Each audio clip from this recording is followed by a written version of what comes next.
شريك له ونشهد أن سيدنا وحبيبنا ومولانا محمدا عبده ورسوله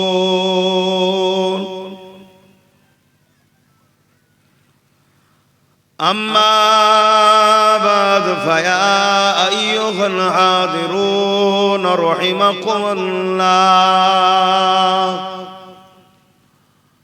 قال الله تعالى في كلام المزيد والفرقان الحميد إن الله وملائكته يصلون على النبي يا أيها الذين آمنوا صلوا عليه وسلموا تسليما اللهم صل على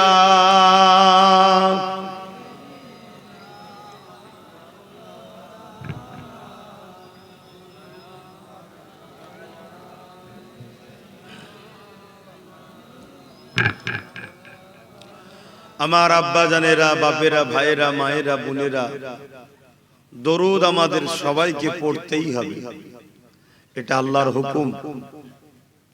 যিনি আমাদের জবানে কথা দিয়েছেন তিনি আমাদেরকে হুকুম করেছে দরুদ পড়ার জন্য। আর এটাও মনে রাখবেন, নামাজের থেকে অনেক বড় গুরুত্বপূর্ণ জিনিস হলো দরুদ। জোরে বলুন সুবহানাল্লাহ। কিন্তু আমাদের ঘরে দরুদ ভুলিয়ে দেওয়া হয়েছে। এটা একটা বড় প্ল্যান, আমি আগে গিয়ে আলোচনা করছি। এটা একটা প্ল্যান, ইসলামের দুশমনদের এটা একটা পরিকল্পনা, আমাদেরকে দরুদ ভুলিয়ে দেওয়া হচ্ছে। অথচ নামাজের থেকেও অনেক অনেক অনেক গুণ গুরুত্বপূর্ণ জিনিস হলো দরুদ। জোরে বলুন সুবহানাল্লাহ। আরে নামাজ কবুল হওয়ানোর জন্য দরুদ লাগে। দরুদের ওসিলায়, নবীর উপরে দরুদ ও সালামের ওসিলায় নামাজ কবুল হয়। জোরে বলুন সুবহানাল্লাহ। আমরা রুকু দিলাম, সিজদা দিলাম, তাসাহুদে বসলাম, সালাম থেকে ফারিগ হব, আল্লাহ বলছেন হে আমার বান্দা বান্দি, তোমরা কি চাও তোমাদের নামাজ কবুল হোক? তাহলে সালাম থেকে ফারিগ হবার আগে আমার হাবিবের উপর দরুদ ও সালাম দাও। জোরে বলুন সুবহানাল্লাহ। এবং খুব ভালো করে মনে রাখবেন, এই পৃথিবীতে দুই ধরনের ইসলাম আছে। একটা হলো আমিনার লাল প্রফেট মুহাম্মদ রাসূলের ইসলাম, আর একটা হলো ইসলামের দুশমনদের তৈরি করা ইসলাম।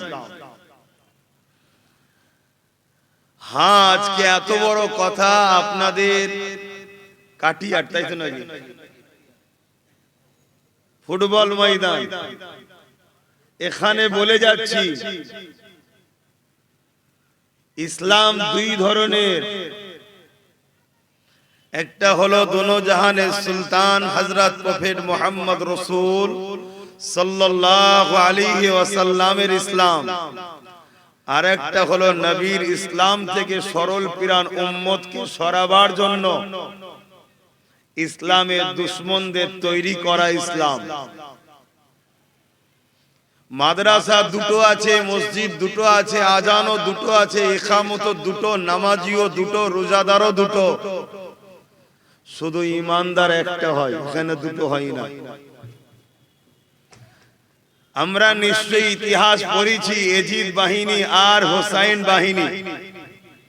কারবালাতে নামাজ দুটো হয়েছিল, আজান দুটো হয়েছিল, একটা রাসূলুল্লাহর পক্ষে আজান, একটা এজিদের পক্ষে আজান। একটা রাসূলুল্লাহর পক্ষে নামাজ, একটা এজিদের পক্ষের নামাজ। একটা নামাজে আল্লাহকে খুশি করার জন্য হয়েছিল, আর একটা নামাজ মুসলমানকে বোকা বানাবার জন্য হয়েছিল। আজও এরকম আছে না? না, একটু সারা দেন। এই রোদের তাপে তো চোখ বেশি খুলতে অসুবিধা হচ্ছে।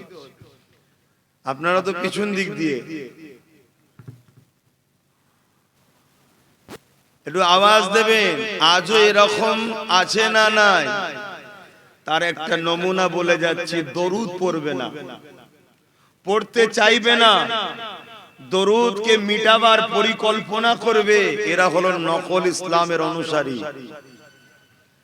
আর দরুদ পড়নে ওয়ালারা হলো হাকিকাতে ইসলামের অনুসারী। জোরে বলুন সুবহানাল্লাহ। মদিনা নববী শরীফে আমার নবী খুতবা দিচ্ছে, একটার পর একটা সিঁড়িতে উঠছে, মেহরাবের সিঁড়িতে। আল্লাহ নবী আমিন বলেছে। তার মধ্যে একটা কারণ হলো আমার নবীর নাম শুনে যারা দরুদ পড়ে না, আবু দাউদ শরীফের হাদিস, আল্লাহ তার উপরে লানত দেয়। আমার নবী বলেছিলেন আমিন। তাহলে নবীর উপরে দরুদ যে পড়ে না তার উপরে আল্লাহর লানত হয়। আরো একটু খুলে বলছি, মন দিয়ে শোনেন। নামাজ আল্লাহর হুকুম, রোজা আল্লাহর হুকুম, হজ আল্লাহর হুকুম, যাকাত আল্লাহর হুকুম। কিন্তু হুকুম করেছে আমাদের জন্য, আল্লাহ আদায় করে না। কিন্তু রোজা, দরুদ আল্লাহ হুকুম পড়ে করেছে, আগে নিজে দরুদ পাঠিয়েছেন। জোরে বলুন সুবহানাল্লাহ। দরুদের গুরুত্ব কত বুঝছেন? পরে বলেছি ইয়া আইয়ুহাল্লাযীনা আমানু, হে ঈমানদারেরা, সাল্লু, তোমরা দরুদ পড়ো। এটা পরে বলেছে আল্লাহ। প্রথম বলেছে ইন্নাল্লাহা, বেশক मैं खुदा, व मलाइकतहू, साथ में मेरे फरिश्तों, युसल्लूना अलन नबी, नबी पर दरूद व सलाम भेजते हैं। बोलिए सुभान अल्लाह। তবে হ্যাঁ, আল্লাহ দরুদ আমাদের মতোই পড়া নয়, ওটা আমি সময় পেলে বলছি। কিন্তু দরুদ এত বড় গুরুত্বপূর্ণ জিনিস, আজকে সেই উম্মত দরুদ পড়তে চাইছে না, জবানে আওয়াজ নেই। অথচ বেঈমান, অত্যাচারী, জালিমদের ঝান্ডা ধরলে আমাদের জবানের আওয়াজ যেন হাই ভোল্টেজ হয়ে যায়। এজন্যই তো আমাদের দুর্দশা, এত বড় কঠিন সমস্যার মধ্যে আমরা পড়েছি। আসেন, এখনো বাঁচার রাস্তা আছে। সূর্য সবে এই মধ্য গগন থেকে সামান্য নেমেছে, বেশি নাবে নে। এখনো টাইম আছে সন্ধে হতে, এর আগে পরিবর্তন হয়ে যায়। আমি কোন সন্ধ্যার কথা বলছি বুঝতে পারছেন তো নাকি? হ্যাঁ, ধরে নিতে হবে, কেন আমার পিছনে সব অনেক চোখ লেগে আছে। আমি জানি এরা কিচ্ছু করতে পারবে না, আমার তকদিরে খোদা যেটা রেখেছে সেটা হবে। এরা হাজারো চেষ্টা করলেও পারবে না। আসুন প্রাণ খুলে উচ্চ আওয়াজে দরুদ পড়েন। আল্লাহুম্মা সাল্লি আলা,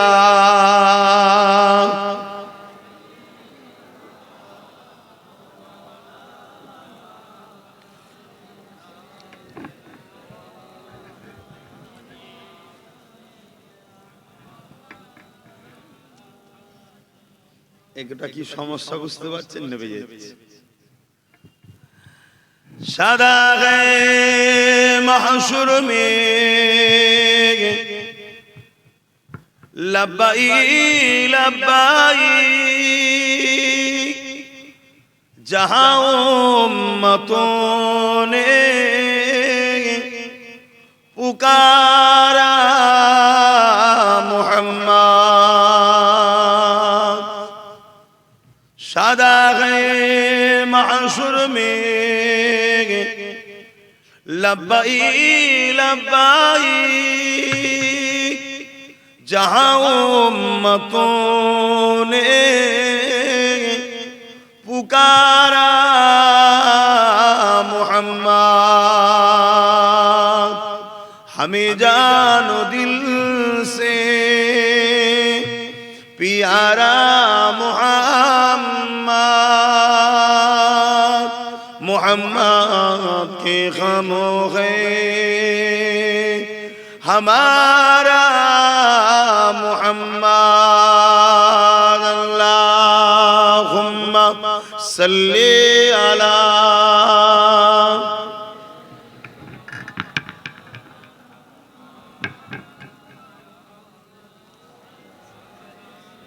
মৌলানা।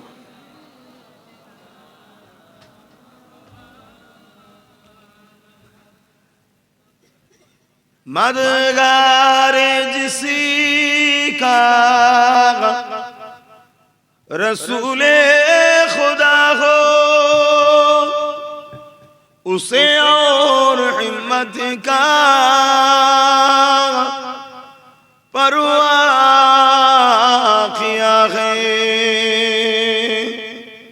मदद को चले आएंगे कमली वाला डूबते डूबते ही समल जाएगा। अल्लाहुम्मा सल्ले अला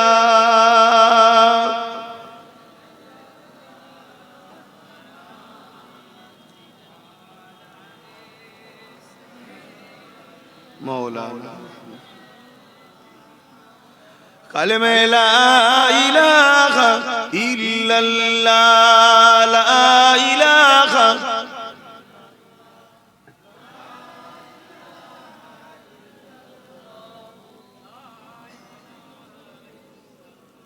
हस्बी रब्बी जल्लल्लाह मा फी क़ल्बी खैरुल्लाह नूर मुहम्मद सल्लल्लाह हक़ ला इलाहा इल्लल्लाह ला इलाहा जोर जोर ला इलाहा इल्लल्लाह ला इलाहा ला इलाहा ला इलाहा इल्लल्लाह ला इलाहा ला इलाहा इल्लल्लाह मुहम्मदुर रसूलुल्लाह। अल्लाहुम्मा सल्ली अला मौलाना मुहम्मद व अला आली।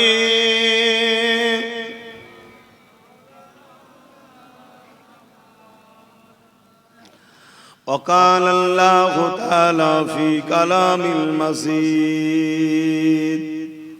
الفرقان الحميد وما خلقت الجن والإنس إلا ليعبدون। উপস্থিত হাজিরানে মজলিস, আমার আব্বা জানেরা, আমার নওজোয়ান তরুণেরা, যুবকেরা, ছোট ছোট বাচ্চারা, পর্দার আড়ালে অবস্থিত আমাদের সকলের আম্মা জানেরা, বোনেরা, বিশেষ করে উলামা হযরত, হাফিজে কোরআন, ইমাম সাহেব বোনেরা, আল্লাহ দরবারে শুকরিয়া। আজ আমরা কাটিয়ার উত্তর 24 পরগনা আমার আল্লামা রুহুল আমিন হুজুরের এলাকার একটা কোরআন সুন্নাহর মাহফিল, দ্বীন ইসলামের মাহফিল আপনারা করেছেন এবং সেই মাহফিলে আমরা আল্লাহ পাকের দয়ায় এসে বসতে পেরেছি। সকলে শুকরিয়া আদায় করে বলি আলহামদুলিল্লাহ। আমি আব্বাস সিদ্দিকী, আমিও শুকরিয়া আদায় করি সেই আল্লাহ, আমার মতো অধম গুনাহগারকে, পাপীকে, বদকারকে আল্লাহ যে নবীর মেম্বারে নবাবিতে বসিয়ে কোরআনের মাহফিলে, দ্বীন ইসলামের মাহফিলে গুটি কত কথা যে আল্লাহ বলার জন্য আমাকে ব্যবস্থা করে দিয়েছেন যে বান্দা যা আমার কথা, আমার হাবিবের কথা বল। এজন্য আমি আল্লাহ শুকরিয়া আদায় করে বলি আলহামদুলিল্লাহ। কেননা এত বড় সৌভাগ্য আল্লাহ করেছেন, আমি কিন্তু এর জন্য উপযুক্ত নই। আমি পাপী মানুষ, গুনাহগার মানুষ, মূর্খ সূর্খ মানুষ। ইলম, কোরআন, হাদিস সাগরের থেকেও বড়, সে বিষয়ে আমি কি কথা বলবো। কিন্তু আমার আল্লাহ বড় দয়া করেছে আমার উপরে, জানি না কোন কারণে দয়া করেছে। যা তুই আমার কথা শোনা গে, যে আমার হাবিবের কথা শোনা গে। এই দুনিয়ার অনেক মানুষ অনেকের কথা শোনায়, কেউ মাতালের কথা শোনায়, কেউ চোরের কথা শোনায়, কেউ খুনির কথা শোনায়, কেউ রেপিস্টের কথা শোনায়, কেউ ধোঁকাবাজের কথা শোনায়, কেউ প্রতারণাকারীর কথা শোনায়। কিন্তু আল্লাহ যে আমাকে সুযোগ দিয়েছে, যা তুই আমার ও আমার হাবিব এবং আমার ওলি মাহবুব বান্দাদের কথা শোনা, এটা কি আমার জন্য সৌভাগ্য নয়? তাই আমি বলি আলহামদুলিল্লাহ। এই দুনিয়ায় হাজারো বসার জায়গা আছে, আল্লাহ যে আপনাদের ঘরে এত সুন্দর একটা জায়গায় বসতে দিয়েছেন, জান্নাতের বাগান। চায়ের দোকানে আছে, হাটে আছে, বাজারে আছে। অন্যায়কারী অত্যাচারীদের মুখের দিকে তাকিয়ে বসা, সব দিক থেকে আল্লাহ দূরে রেখে একটা জায়গায় বসিয়েছে, যে জায়গায় বসার দরুন আল্লাহ ছোট ছোট গুনাহগুলো এমনি মাফ করে দেন। জোরে বলুন সুবহানাল্লাহ। জানি না আপনাদের কোন কাজটা আল্লাহ পছন্দ করেছে, কিন্তু এটুকু জানি এই মাহফিলে বসার উপযুক্ত কিন্তু আমরা নয়। এটা জান্নাতের বাগান এটা। কিন্তু তারপরেও যে আল্লাহ কেন যে বসতে দিয়েছেন, এটা আল্লাহ ভালো জানে। আর এতটুকু বুঝতে পেরেছি যে আমাদের পাপ আছে ঠিকই, কিন্তু আল্লাহ এখন আমাদেরকে ভালোবাসেন। জোরে বলুন সুবহানাল্লাহ। এখানে আমার অনেক ভাইয়েরা দেখুন এসেছে, কিন্তু বসা নসিবে নাই। দেখুন, তাকিয়ে দেখুন। আমি ওপেন কথা বলা ভাই পছন্দ করি। এরা এসেছে কষ্ট করে, কিন্তু এদের নসিবে বসা নাই। জানি না পরবর্তীতে এদের কপালে বসা জুটবে কি, আমার জানা নাই, আল্লাহ জানে। কিন্তু আল্লাহ আপনাকে আমাকে বসিয়েছেন, এর জন্য আমরা খুশি না বেজা? একটু জোরে বলুন না, খুশি না বেজা? তা বলি আলহামদুলিল্লাহ। কেন আমার নবী বলেছে তোমরা কোরআনের মাহফিলে গিয়ে বসবে। আমার এই ভাইগুলো কোন নবীর কথা শুনতে পারলো না, কিন্তু আল্লাহ আমাদেরকে শোনার তৌফিক দিয়েছে। আমাদের ঘরে শয়তান কন্ট্রোল করতে পারেনি, আমার ভাইগুলোকে কিন্তু শয়তান কন্ট্রোল করে রেখেছে। বসিস না, এসেছিস তো শোন না, দাঁড়িয়ে দাঁড়িয়ে বসে কি করবি? কথা শুনছেন না শোনেননি? কিন্তু আল্লাহ কারে আমরা নবীর হাদিস শুনছি। নবী বলেছেন কোরআনের মাহফিলে গিয়ে বসবে। সাহাবা হুজুররা জিজ্ঞাসা করলেন, ইয়া রাসূলুল্লাহ, হাবিবাল্লাহ, কোরআনের মাহফিলে গিয়ে বসলে কি লাভ হবে? আল্লাহ নবী জানিয়ে দিলেন, যারা কোরআনের মাহফিলে গিয়ে বসে আমার আল্লাহ বা তাদের উপরে রাজি খুশি হয়ে যায়। সাহাবা হুজুররা জিজ্ঞাসা করলেন, ইয়া রাসূলুল্লাহ, হাবিবাল্লাহ, আল্লাহ পাক রাজি হয়ে আমাদেরকে কি তোফা দেবে? নবী আমার জানিয়ে দিলেন, ওই মাহফিল থেকে কেউ যদি তওবা করে ফিরে যায়, যেমন মায়ের পেটে থেকে বেরোবার সময় কোনো গুনাহ ছিল না, আমার আল্লাহ ওই বান্দা বান্দিগুলোকে বেগুনাহ করে ঘরে নিয়ে যায়। আমরা এগুলোকে বড় গুরুত্বহীন হয়ে গেছি। কেন?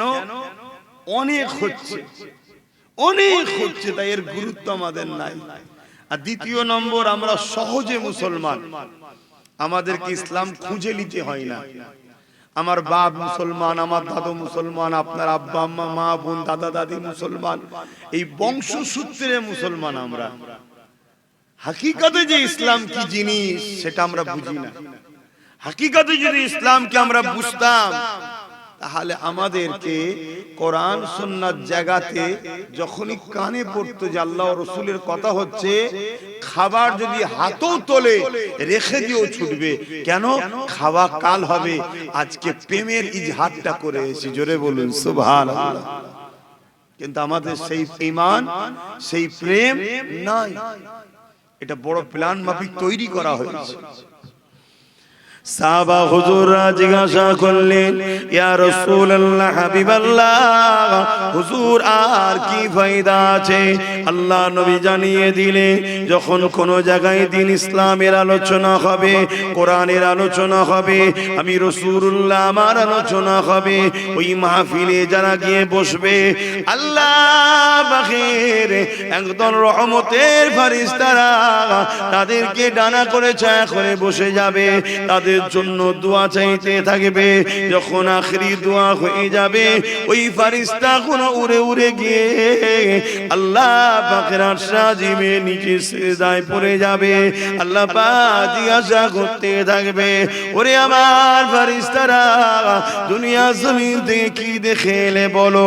তারা তখন বলতে লাগবে, আল্লাহ এমন একটা মাহফিল দেখলাম যেখানে আপনার বান্দারা আলোচনা করে উলামারা, আর আপনার বান্দারা বসে বসে আপনার কথা, আপনার হাবিবের কথা শুনে আর খুশি হয়ে আলহামদুলিল্লাহ সুবহানাল্লাহ বলতে থাকে। আমার আল্লাহ এটা শুনে খুশি হয়ে যায়।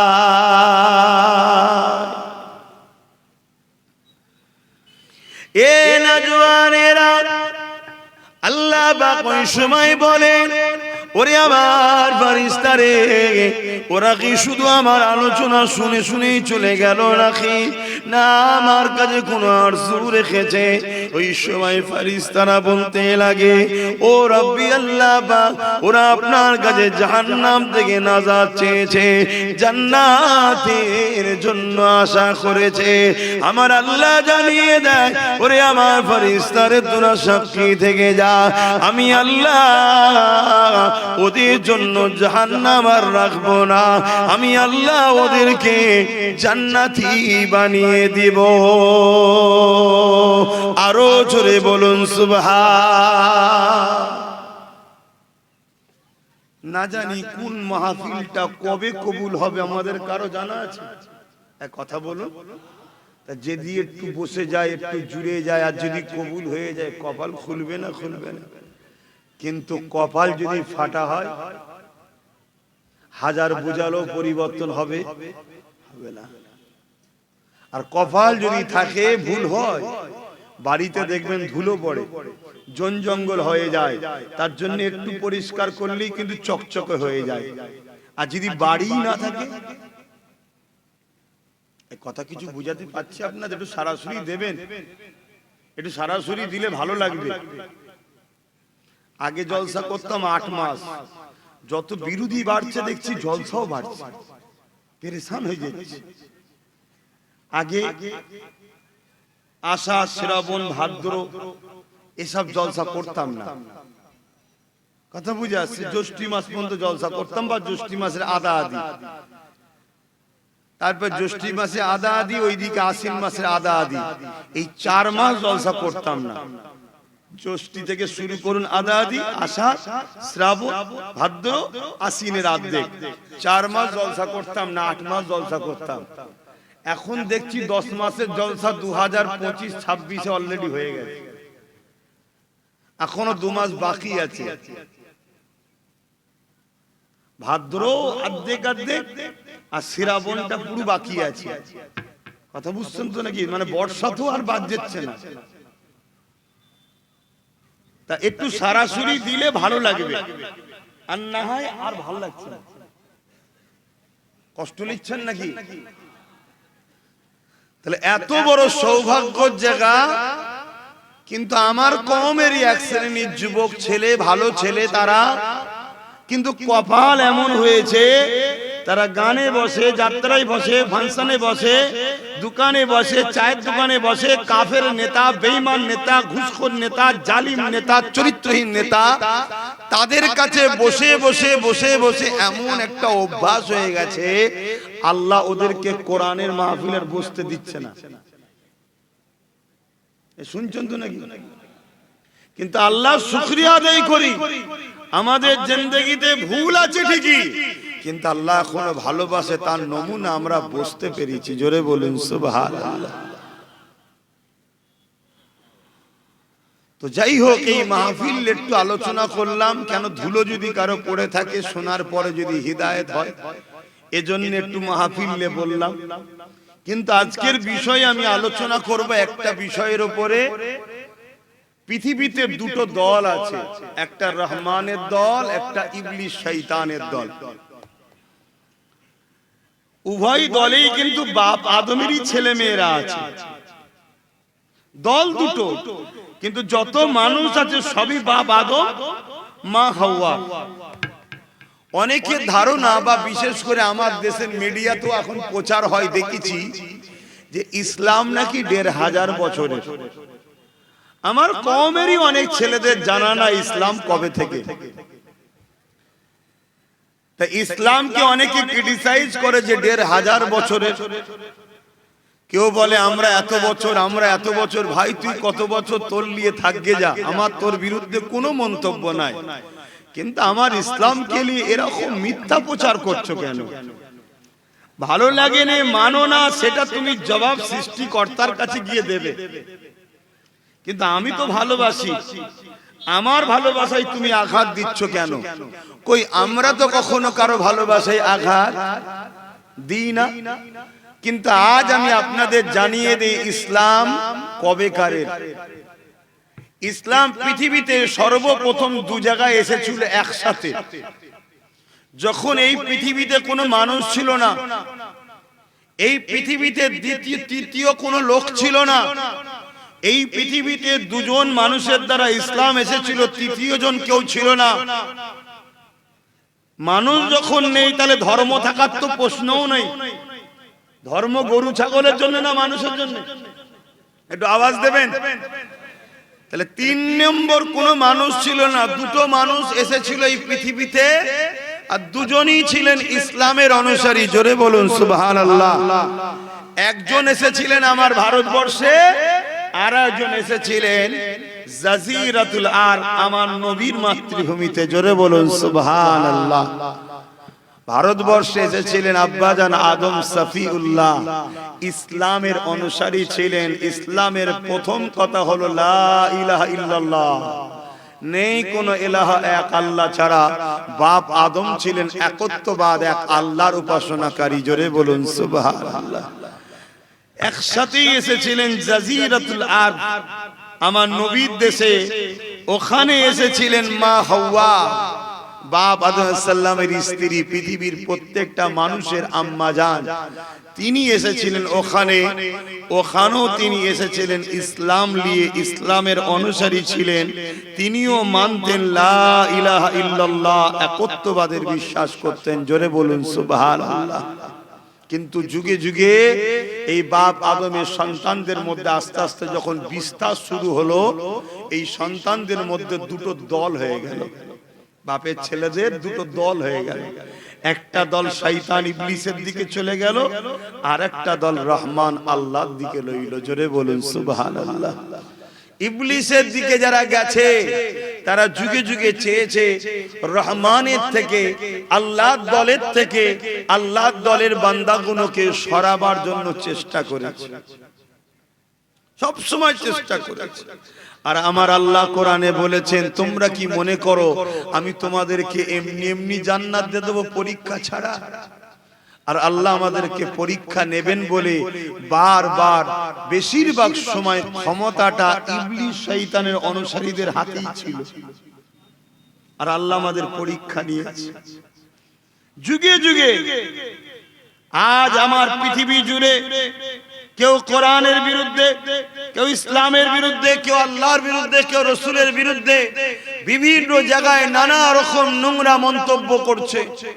কখনো আমেরিকা বলছে ইসলামকে মুছে দেবো, কখনো ফ্রান্স বলছে কার্টুন তৈরি করব, কখনো কেউ ফিল্ম তৈরি করছে, নানা রকম ভাবে ইসলামের পিছনে লেগেছে। আজকে আমার ভারতবর্ষের কেন্দ্র সরকার, সেও ইসলামের পিছনে লেগে গেছে। কি গো, লেগেছে না লাগে? একটু আওয়াজ দিয়ে বলুন, লেগে গেছে। ওয়াকাফ সংশোধনের নামে ওয়াকাফ বিল তৈরি করে মসজিদ মাদ্রাসাগুলোকে মিটিয়ে দিবার একটা ষড়যন্ত্র করছে।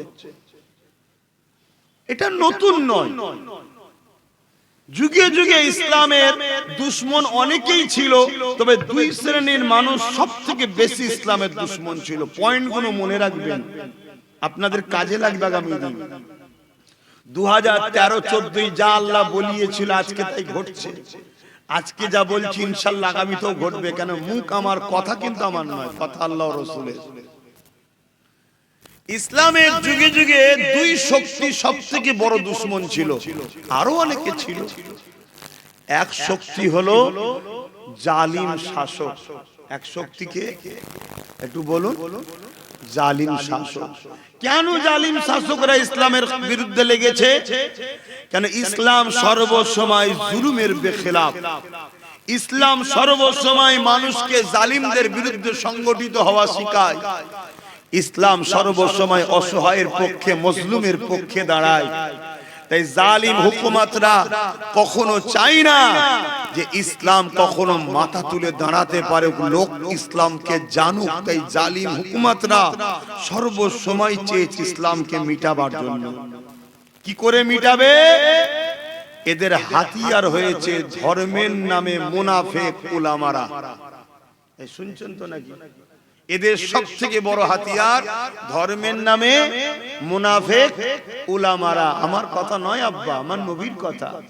আল্লাহ নবী বলেছেন আখিরি জামানায় হাতের তালুতে আগুন রাখার থেকেও ঈমান বাঁচানো বড় কষ্ট হবে। কেন? জমিনের উপরে আসমানের নিচে সবথেকে নিকৃষ্ট হবে একদল আলেমরা। দ্বিতীয়, ইসলামের সবথেকে বড় দুশমন হলো ধর্মের নামে যারা মানুষকে ভণ্ডমি শিখায় তারা। ইসলামের সবথেকে বড় দুশমন এই দুই শ্রেণী। আর এই ধর্মের নামে মানুষকে যারা ভণ্ডমি শিখায় এদের হাতিয়ার কারা? এদের হাতিয়ার হলো মূর্খরা। কথা খারাপ লাগছে নাকি? মূর্খরা।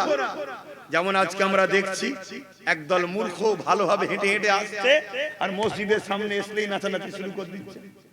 দেখছেন না দেশ জুড়ে হচ্ছে? কেন?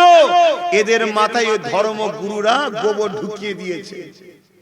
এরা করবে না, এরা পড়াশোনাও জানে না, এরা জানে না যে আমাদের বিপদ আমরাই ডেকে আনছি, ওরা জানে না। এই দুই শ্রেণী দুই ধরনের হাতিয়ার নিয়ে ইসলামের পিছনে যুগে যুগে লেগেছে। কিন্তু আল্লাহ শুকরিয়া আদায় করে বলি আলহামদুলিল্লাহ, বার বার বার বার এরা হেরেছে।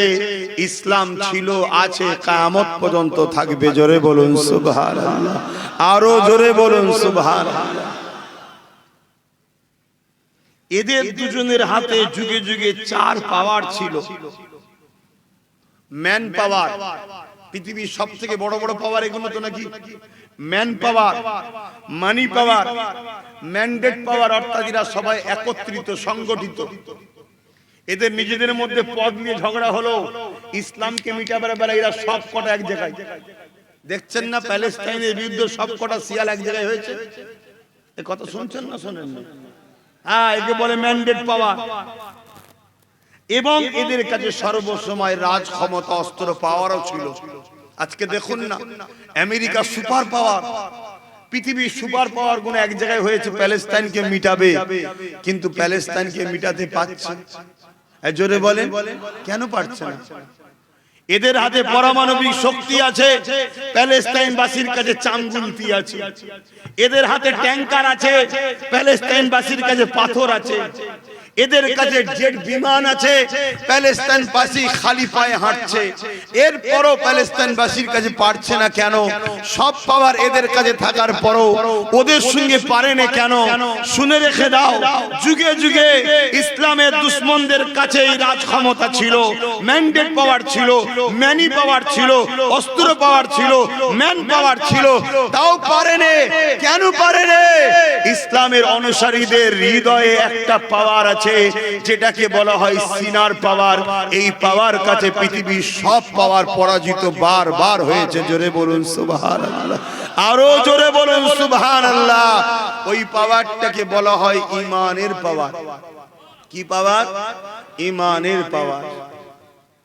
বিশ্ব জুড়ে অনেক লড়াই হয়েছে। এক ধার থেকে আমি কয়েকটা ওয়াকিয়া আপনাদেরকে শোনাচ্ছি ঘটনা। ধৈর্য আছে তো নাকি?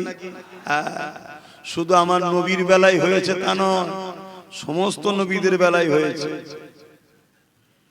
হযরত মুসা আলাইহিস সালাম কে আল্লাহ বললেন, ও মুসা, ফেরাউনকে আমি রাজ ক্ষমতা দিলাম, কিন্তু ফেরাউন ক্ষমতা পেয়ে যাবার পরে বড় সীমানা লঙ্ঘন করে দিয়েছে।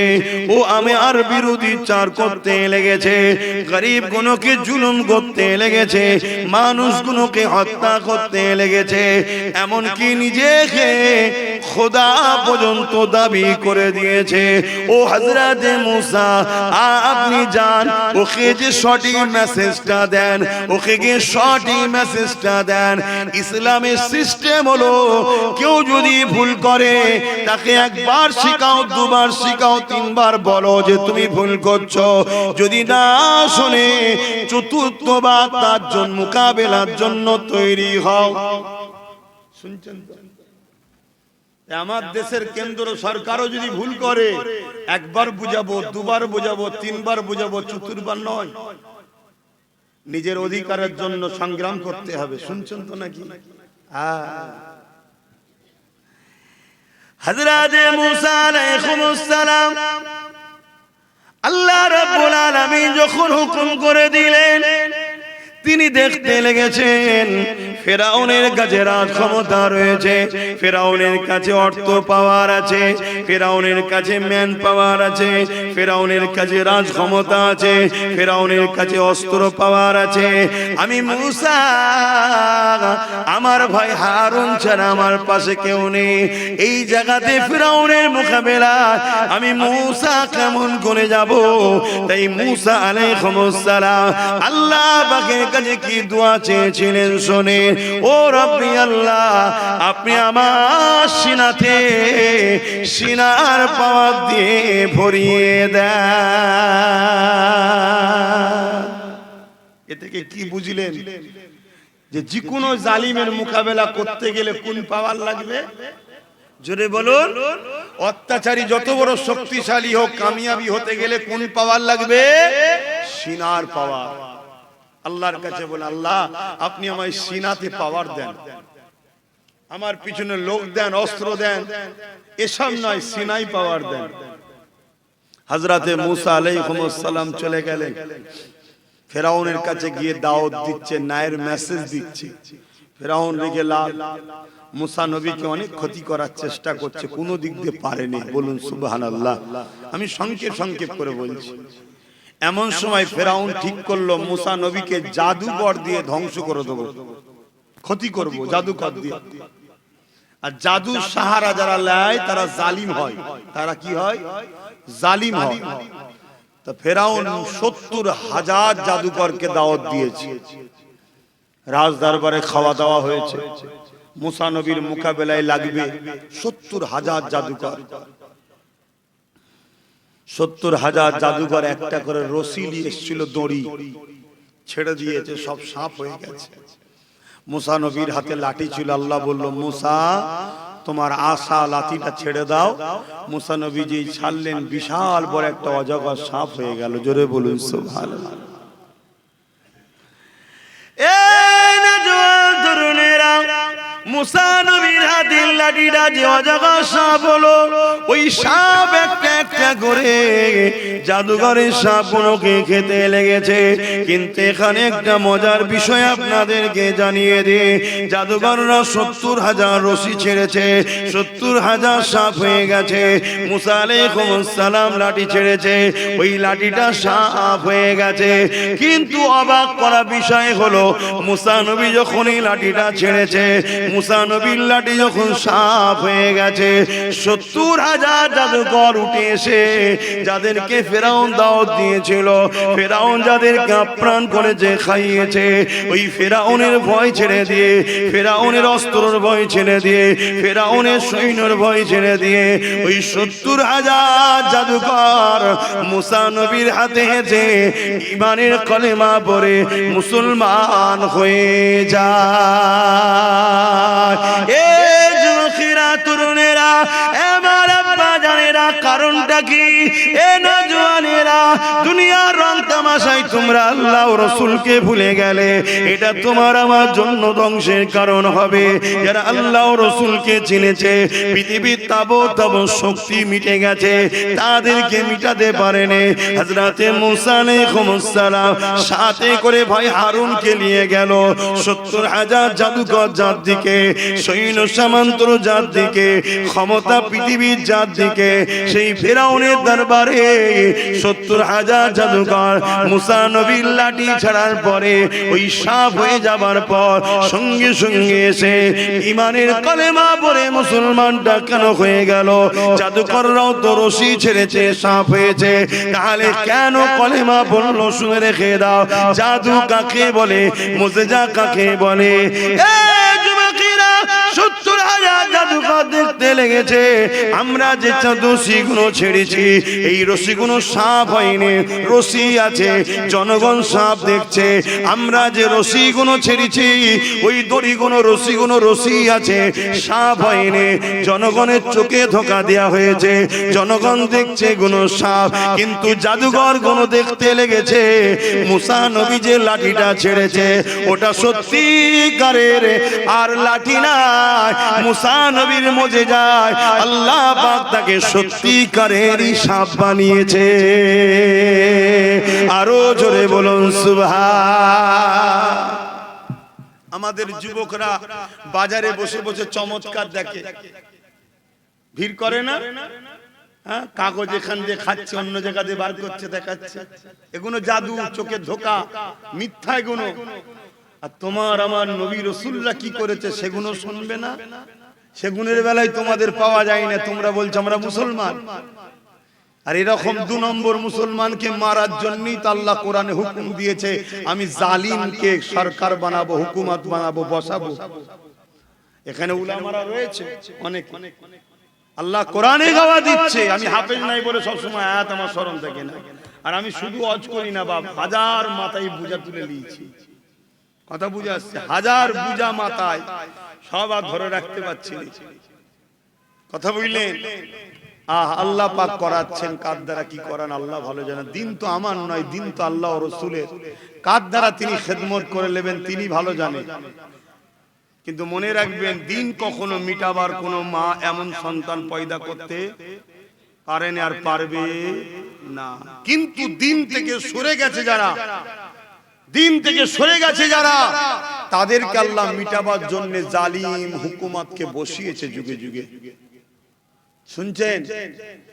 দেখেন না, আমরা ঘরে ধান তুলিয়েছি, হাওয়া দেয় না কুলো দিয়ে, এখন কি সিস্টেম বেরিয়েছে জানি না, চিটে গুলো তুলে ফেলে দিয়ে অরিজিনালটা নিয়ে এলাই। আপনি যদি এত চালাক হন যে অরিজিনাল লোবো, চিটে লোবো না, সৃষ্টিকর্তা তিনি বোঝেন না? সব নিতে হবে নাকি? এই আল্লাহ তৈরি করেছে সব জান্নাতের জন্য, তাহলে জাহান্নাম ৮টা তৈরি করলো কেন? বেকার বেকার। এই কথা শুনছেন? তাহলে মুসা নবী আলাইহিস সালামের সময় তো জুলুম হয়েছে, আর যুগে যুগে জাদুকরদের সাহারা জালিমরা নিয়েছে। কিন্তু মুসা নবীর সিনা শক্তির কাছে ফেরাউন জিতেছিল না হেরেছিল? একটু আওয়াজ দিয়ে বলবেন।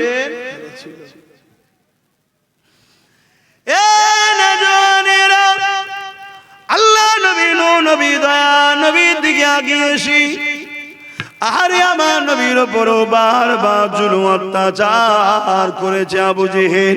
আল্লাহ নবীর উপরে কত জুলুম করেছে। এ নবীর উম্মতেরা, আজকে আমরা দাড়ি টুপি মসজিদ মাদ্রাসা সহজে পেয়ে গেলাম, তাই ইসলামের উপরে আমাদের গুরুত্ব নাই, তাই মসজিদ গুলোর উপরে আমাদের গুরুত্ব নাই। মসজিদ গুলো যুবকরা যাও না বলি তো আজকে মসজিদ গুলোর উপরে জুলুম অত্যাচার হতে লেগেছে। যদি মুসলমান তোমরা মসজিদে যেতে যুবকরা, তাহলে শয়তান কখনো মসজিদের বিরোধী করার সাহস পেত না। এ যুবকেরা, তরুণেরা, আল্লাহ নবী, নবী দয়া নবী যখন দুনিয়া জমিনে আসলেন, ইনসাফের কথা বলতে লাগলেন, ইনসানিয়তের কথা বলতে লাগলেন, মানবতার কথা বলতে লাগলেন, গরিবের কথা বলতে লাগলেন। এখানে আরো একটা বলে দিই, আমাদের মধ্যে অনেকে ধারণা এসে গেছে ইসলাম মানে নামাজ, রোজা, দাড়ি টুপি এগুলো। এটা আমাদের মধ্যে অনেকের ধারণা এসে গেছে, বিশেষ করে মোল্লা মৌলী সাহেবদের মধ্যে। শুনছেন তো, নামাজ মানে দাঁড়ি টুপি, এই ইসলাম মানে দাঁড়ি টুপি নামাজ রোজা বাস ইসলাম হয়ে গেছে। আরে এগুলো অনেক পরের বিষয়, এগুলো ইসলাম জানি, কিন্তু ইসলামের প্রথম নয় এটা, এটা অনেক পরের বিষয়। এইটা হলো রজবের মাস, এই মাসে নবী মেরাজে গিয়েছিলেন, সেখান থেকে নামাজ এনেছিলেন। কত শুনছেন তো নাকি? ইসলামের প্রথম বিষয় হলো একত্ববাদ, এক আল্লাহকে মানা। দ্বিতীয় বিষয় হলো রিসালাতের উপরে ঈমান আনা। 3 নম্বর বিষয় হলো জুলুমকে মিটাও। শুনছেন তো নাকি? জুলুমকে মিটাও, এটা হলো ইসলামের প্রথম কাজ। আর বাকি যেটা আল্লাহ ও রাসূল, ওটা হলো চাকরি। চাকরি পাওয়ার পরে প্রথম কাজ হলো কি? জুলুমকে মিটাও, অন্যায় মিটাও। আমার নবীর দরবারে এক ইহুদি ধর্মগুরু, ইহুদি আলেম এসেছে, এসে আমার নবীকে বলছেন, বলো তো ইসলামের সবথেকে ভালো কাজ কি? আল্লাহর নবী বললেন, খোদার তোকে খানা খাওয়ানো। জোরে বলুন সুবহানাল্লাহ, আরো জোরে বলবেন না? কিন্তু আমাদের ঘরে বলেছিলাম না, দুটো ইসলাম, নকল ইসলাম ধরিয়ে দেওয়া হচ্ছে।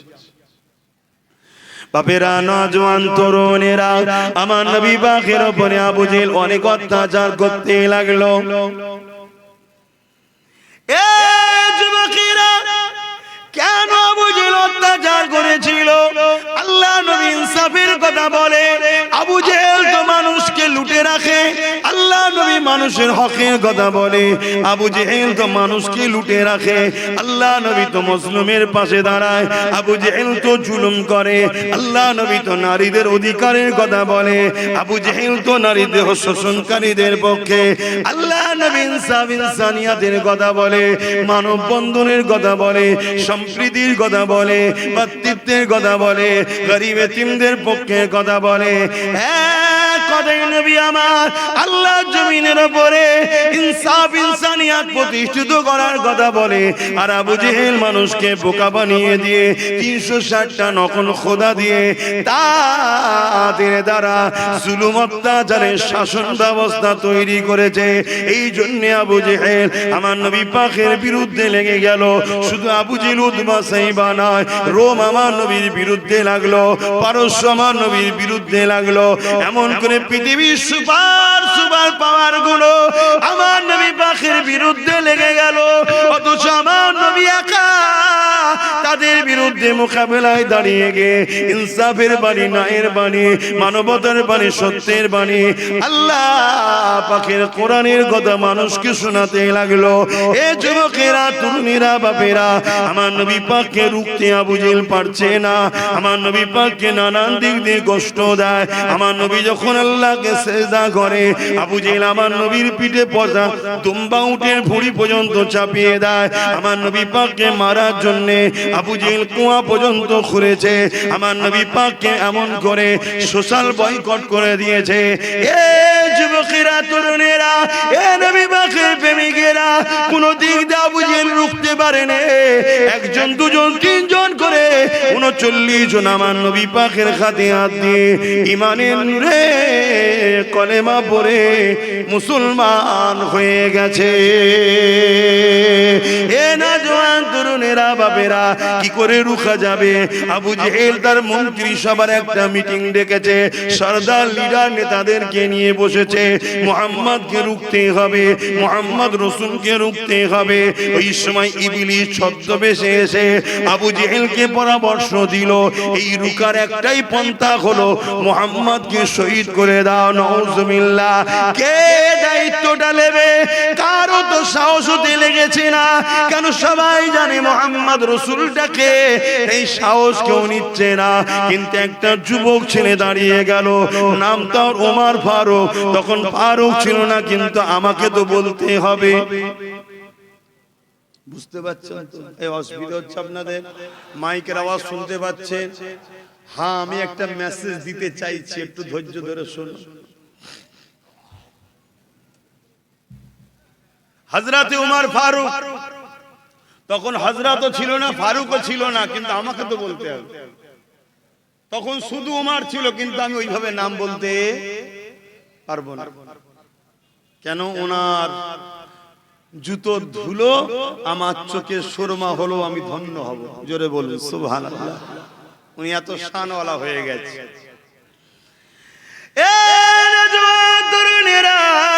হযরত ওমর ফারুক দাঁড়িয়ে গেল। তখন আল্লাহ নবী সম্বন্ধে আবু জেহেল ওমর ফারুককে ভুল বুঝিয়ে রেখেছিল। আজও যেমন আমার দেশের একটা বড় অংশকে তোমার আমার চোখের পিছনে ভুল বোঝানো হয়েছে, এখন তো প্রকাশ্য মিডিয়ায় বোঝানো হচ্ছে। এটা আজকে নতুন নয় গো, শয়ে শয়ে বছর ধরে প্ল্যান চলে আসছে। আমি অনেক আগে বলেছি, সাপ দেখলে যেমন তোমরা মারো, তোমাদের পিছনে একটা শ্রেণীর ব্রেনকে ওয়াশ করা হচ্ছে। মুসলমান দেখলেই তারা মারবে, তাদেরকে ছোটবেলা থেকে ট্রেনিং দেওয়া হচ্ছে, তাদের স্কুলগুলোতে প্রশিক্ষণ দেওয়া হয়, তাদের স্কুলগুলোকে বিদ্বেষ করা তৈরি করা হয়। এইভাবে পুরো ভারত জুড়ে চলছে। তা থেকে আমার বাংলাও নিরাপদ নয়। আমার বাংলার কিছু কম বেশি ১,৫০০ জায়গা তৈরি হয়ে গেছে, যেখানে মুসলমানের বিরুদ্ধে প্রশিক্ষণ দেওয়া হচ্ছে। ছোট ছোট বাচ্চাগুলোকে বোঝানো হচ্ছে মুসলমান মানে আতঙ্কবাদী, মুসলমান মানে দেশদ্রোহী, দাড়ি টুপি মানে জঙ্গি, ওদেরকে মেরে দিলে পাপ হবে না পুণ্য হবে, ওরা আমাদের ধর্মের দুশমন, ওদেরকে মেরে দেওয়া দরকার। মাদ্রাসাগুলোতে জঙ্গি তৈরি হয়, মোল্লা মৌলভী সাহেব মানে ISIS এর সঙ্গে হাত আছে, ওদেরকে ধরে ধরে নিয়ে চলে আসো। 10 বছর 15 বছর লাইফটাকে বরবাদ করে দিবার পর তারপরে তাদেরকে ছেড়ে দাও। এই নাটক চলতে লেগেছে। কিন্তু যুবকেরা শুনে রেখে দাও, এই কথা আজ থেকে 5-6 বছর আগে ধরে আমি প্রচার করছি। কিন্তু তখনকার সময় বহুত উলামারা আমার বিরুদ্ধে কথা বলেছিল, বহুত বুদ্ধিজীবীরা আমার মা বাপ তুলে গাল দিয়েছিল। কিন্তু আজকে দিনে দেখছি প্রকাশ্য মিডিয়াতেই বলা শুরু হয়েছে। মিডিয়া খুললেই দেখুন একদম লোক প্রকাশ্য বলতে লেগেছে মুসলমান মানেই তারা জিহাদি, জিহাদি মানে আতঙ্কবাদী, দাড়ি টুপি মানে জঙ্গি, দাড়ি টুপি মানে সন্ত্রাস। মাদ্রাসাতে আতঙ্কবাদী শিক্ষা দেওয়া হয়, মাদ্রাসাগুলোকে ব্যান করে দেওয়া হয়। অলরেডি ভারতের বিভিন্ন জায়গায় মাদ্রাসাকে ভেঙে দেওয়া হচ্ছে, মাদ্রাসাগুলোকে বন্ধ করে দেওয়া হচ্ছে। এ যুবকেরা, আমার বাংলাতেও মাদ্রাসা বন্ধ করে দেওয়া হয়েছিল। আমি আব্বাস সিদ্দিকী লড়াই করে খুলেছিলাম। তোমরা জানো কি জানি না, আজ থেকে 8-9 বছর আগের কথা বলছি। চুচুড়ার ঐতিহাসিক মাদ্রাসা বন্ধ করেছিল রাজ্য সরকার। আমি লড়াই করে ওই মাদ্রাসা মসজিদকে খুলেছিলাম। অনেকে আমাকে দালাল বলেছিল, গালিগালাজ করেছিল। এ যুবকেরা সব ভুলে যাও, আমিও মাফ করে দিলাম। আসো ঐক্যবদ্ধ হও, উলামারা জবান খোলো, আলেমরা মুখ খোলো, ইমামরা কথা বলো, সবাই মিলে বলো। একা আব্বাস সিদ্দিকী বললে হবে না, 1 লক্ষ মুখ দরকার, কথা বলতে হবে। 1 লক্ষ যদি কথা বলা শুরু করো, এই সমাজের যুবকরা তখন উঠে দাঁড়াবে। না হয় আমার মতো হালকা বয়সের একজন মুখ খুলবো, সবাই চুপ থাকবে। এই সাধারণ যুবকগুলো ভাববে আব্বাস ভুল করছে। কি গো, ভাববে না? ভাববে না? কথা বলো উলামারা, এখনো পানি বেশি দূর গড়াইনি, ধরে লাও তাড়াতাড়ি, ধরে লাও। ভয় লাগছে? ভয়? আসো আমার সঙ্গে কথা বলো, তোমার সাথে আমিও কিছু কথা বলবো। আশা করছি তোমার ভয় কেটে যাবে। চিন্তা করছো কেন? আসো, মুখ খোলো, না এই যুব সমাজ ধ্বংস হয়ে যাবে, ইসলামের উপরে আঘাত আসবে। আল্লাহ তোমাকে আমাকে ছাড়বে না। হ্যাঁ, ছাড়বে না।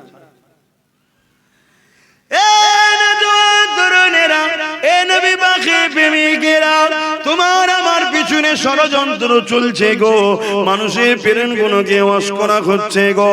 তাই তারা অবুঝ, তাদের কোনো দোষ দেব না। তাদেরকে ছোটবেলা থেকে প্রশিক্ষণ দিয়ে তৈরি করা হয়েছে।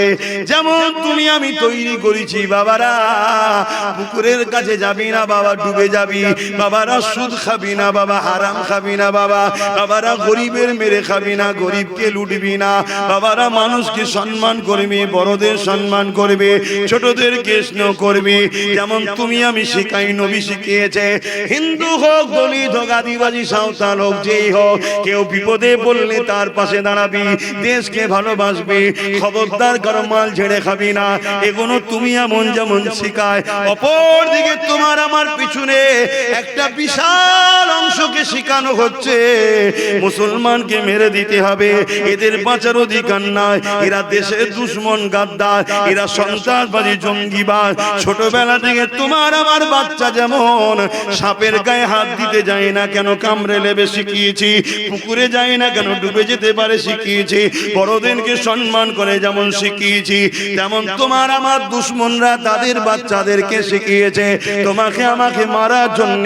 এই বিভিন্ন জায়গায় মুসলমানকে ধরে বিশেষ একটা স্লোগান দিয়ে পিটিয়ে পিটিয়ে খুন করা হচ্ছে না হয়নি?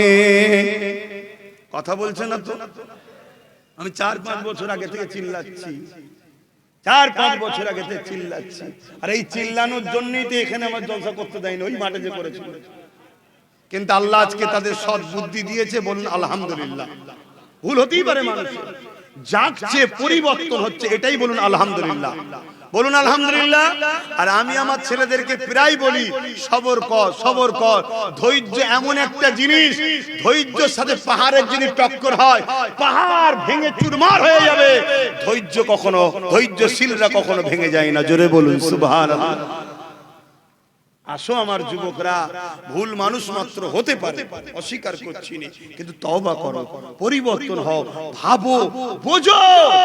ছোটবেলা থেকে এমন মেন্টালিটি তৈরি করা হয়েছে, তোমায় দেখলেই মারবে। তুমি যদি মনে করো আমার মুখে তো দাড়ি নাই, পরো নাই প্যান্ট শার্ট, আমি বেঁচে যাব, না, তোমার বিপদটা আমাদের থেকে একটু বেশি। আবার তোমাকে বেউজ্জুদি করে উলঙ্গ করে চেক করা হবে, করে তারপরে মারবে। শুনছেন না? শুনছেন? খুব সাবধান হও আমার ভাইরা। আর দুনিয়ার মাঠটাই সব থেকে বড় মান নয়, আখিরাতটা হলো আসল জায়গা। ঠিক তেমনি আবু জেহেল মানুষকে ভুল বুঝিয়ে রেখেছিল, ওমর ফারুকও ভুল বুঝেছিল আবু জেহেলের কথায়। তাই ওমর ফারুক বলল, আমি যাব মুহাম্মদ রাসূলের, কিভাবে বলি ভাষাগুলো, কিন্তু আপনাদের তো বুঝতে হবে, শহীদ করতে এক কথাই বলে দিলাম, আমি যাব। কেন বলল এই কথা? ওমর ফারুককে আমার নবী সম্বন্ধে ভুল বুঝানো হয়েছে। আজকে যারা মসজিদ ভাঙার জন্য মসজিদের মাথায় উঠে মাইক খুলছে, মুসলমানদেরকে ধরে ধরে মারছে, কেন মারছে? এদেরকে ভুল বুঝানো হয়েছে। কারা বুঝিয়েছে? ওই 2 শ্রেণীর লোক, জালিম শাসক আর ধর্মের নামে যারা ভণ্ড, তারা। এই শুনছেন না? শোনেন? ভুল বুঝিয়েছে। কেন? ইসলামের সত্যর কাছে এদের 2 নম্বরই ধরা পড়ে যাচ্ছে। ইসলামের সত্যের কাছে এদের 2 নম্বরই দোকান বন্ধ হয়ে যাচ্ছে। আমেরিকা চেয়েছিল ইসলামকে মুছে দেব, বুশ বলেছিল আমেরিকা ইসলাম কোরআন রাখবো না। আমার আল্লাহ বুশের কন্যাকে ঈমানের কালেমা পড়িয়ে হাফেজে কোরআন বানিয়ে দিয়েছে। জোরে বলুন সুবহানাল্লাহ।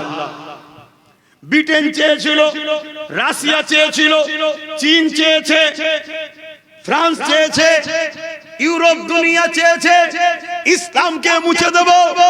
আজকে তারা তাদের সমীক্ষায় বলছে যে ইসলাম 2040-এ ইউরোপ দুনিয়ার সংখ্যা গুরু হয়ে যাবে। জোরে বলুন সুবহানাল্লাহ। আমার দেশও মিডিয়া এরকম বলছে না? বলেন এই সালে এই হবে, এই সালে এই হবে, এই সালে এই হবে। কেন এত হিংসা? কেন? আমরা তোদের তো ভাই হই, তোরাই তো বলিস সেকুলার, ভাই ভাই ভাই ভাই সেকুলার। 77 বছর আমাদেরকে সেকুলার বলে ভোট নিলি, এখন আর লাগবে না? কথা বুঝছেন না? বোঝেন না? এত রাগ কেন আমাদের উপরে? কিছু মাথায় ঢুকছে? হাতির চিরবাবার দাঁত আলাদা হয়, দেখাবার দাঁত আলাদা হয়। কেউ ডাইরেক্ট আমাদের মারতে চায়, কেউ একসাথে বসে পান খেয়ে মুচকে হেসে যেই ঘুমোবে একসাথে অমনি রাত্রিরে মেরে দিবার প্ল্যান করছে। সবার লক্ষ্য বাবা একটাই, ইসলামকে মিটাও। আর তাদের ধারণা হয়েছে মুসলমান মেরে দিলে মানে ইসলাম চলে যাবে। এ মূর্খ কোনো ইতিহাসও পড়ে না। মুসলমান আলাদা জিনিস, ইসলাম আলাদা জিনিস। ইসলামকে মাননে ওয়ালাদের ঘরে মুসলমান বলা হয়। ইসলামকে তো চিঙ্গিস খান মিটাতে চেয়েছে, 1 কোটি মুসলমান মেরেছে, 1 লক্ষের উপরে উলামা হত্যা করেছে, তথাপিও চিঙ্গিস খান মিটে গেছে। 250 কোটির উপরে মুসলমান আজও পৃথিবীতে আছে। জোরে বলুন সুবহানাল্লাহ। এরা মনে করছে মুসলমান মারলে মনে হয় ইসলাম শেষ হয়ে যাবে। আরে বোকার মতো কথা বলো। মুসলমান আলাদা জিনিস, ইসলাম আলাদা জিনিস। ইসলামকে আল্লাহ কখন কার দ্বারা পরিচালনা করিয়ে নেবে কে জানে। বুশ বলেছিল কোরআন বন্ধ করব, বুশের কন্যা বুশের ঘরে কোরআন পড়ছে। জোরে বলুন সুবহানাল্লাহ। এটা হলো ইসলাম। তুই মিটাতে চাইছিস, তোর ঘরে ঢুকিয়ে দেবো। আবু জেহেল চেয়েছিল ইসলাম মিটিয়ে দেবো, জানেন তো নাকি? কথা বলছে না তো। আবু জেহেলের ছেলে ইকরামাকে আল্লাহ ইসলাম দিয়ে দিয়েছে। জোরে বলুন সুবহানাল্লাহ।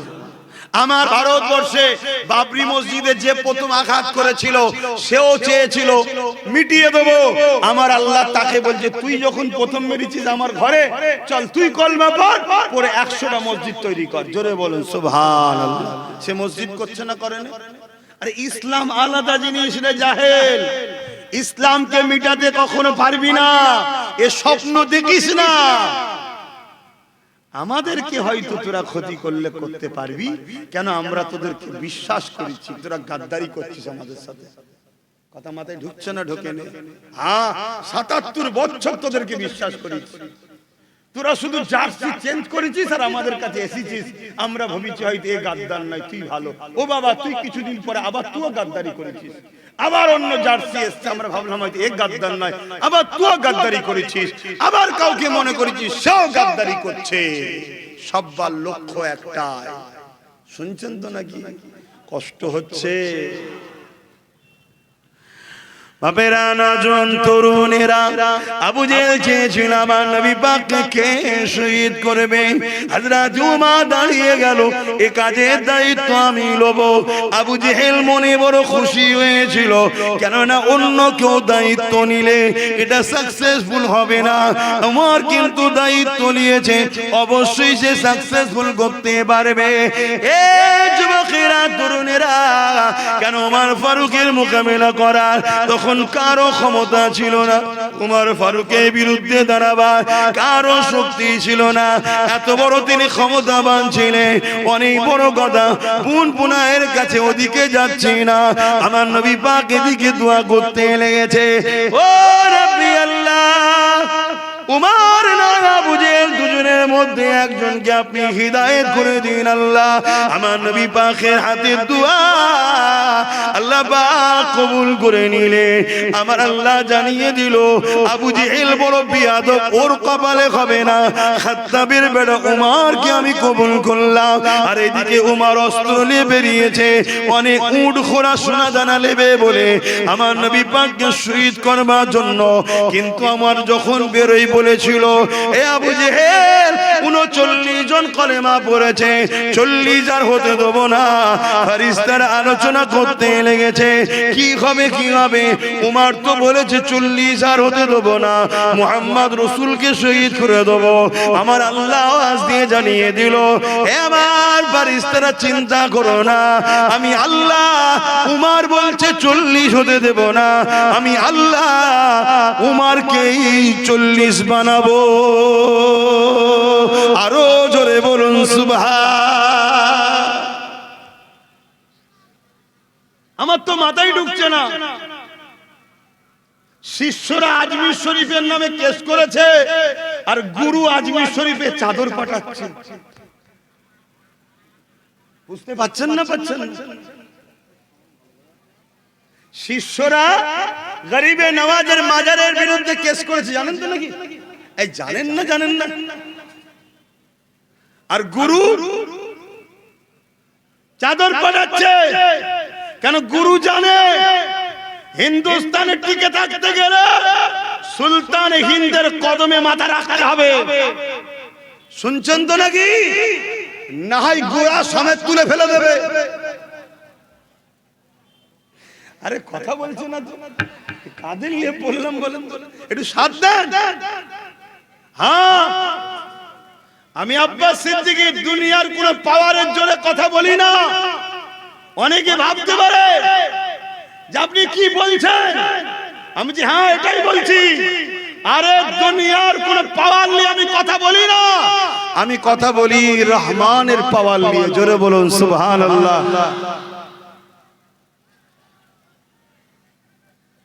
আল্লাহ আছে না নাই? এই আওয়াজ দেবেন নাই, দোয়া করে দেবো। আল্লাহ আছে না নাই? সাথ দিলে অনেক কিছু দিতে পারবো, আর সাথ না দিলে কি মনে হবে বলেন তো?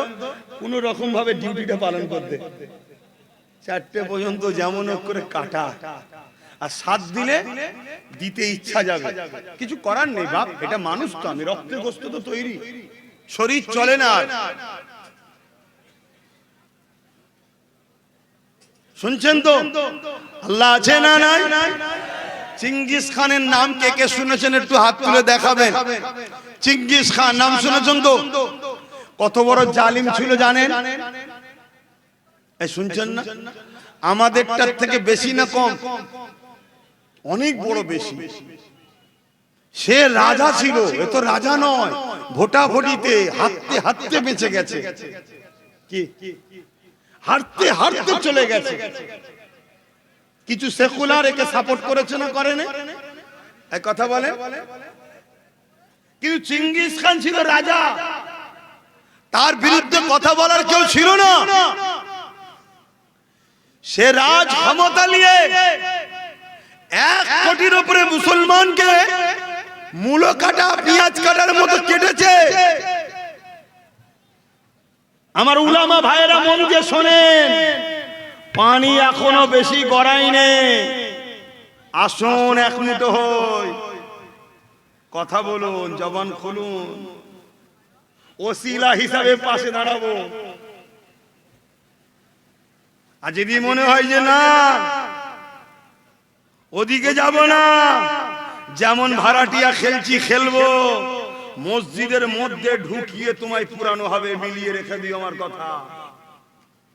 যদি না হয়, বেশি নয় 2-3 বছর যদি বেঁচে থাকি, তোমাকে আমি দেখিয়ে দেবো প্রমাণ, মসজিদে ঢুকে ইমামকে পুরানো হবে।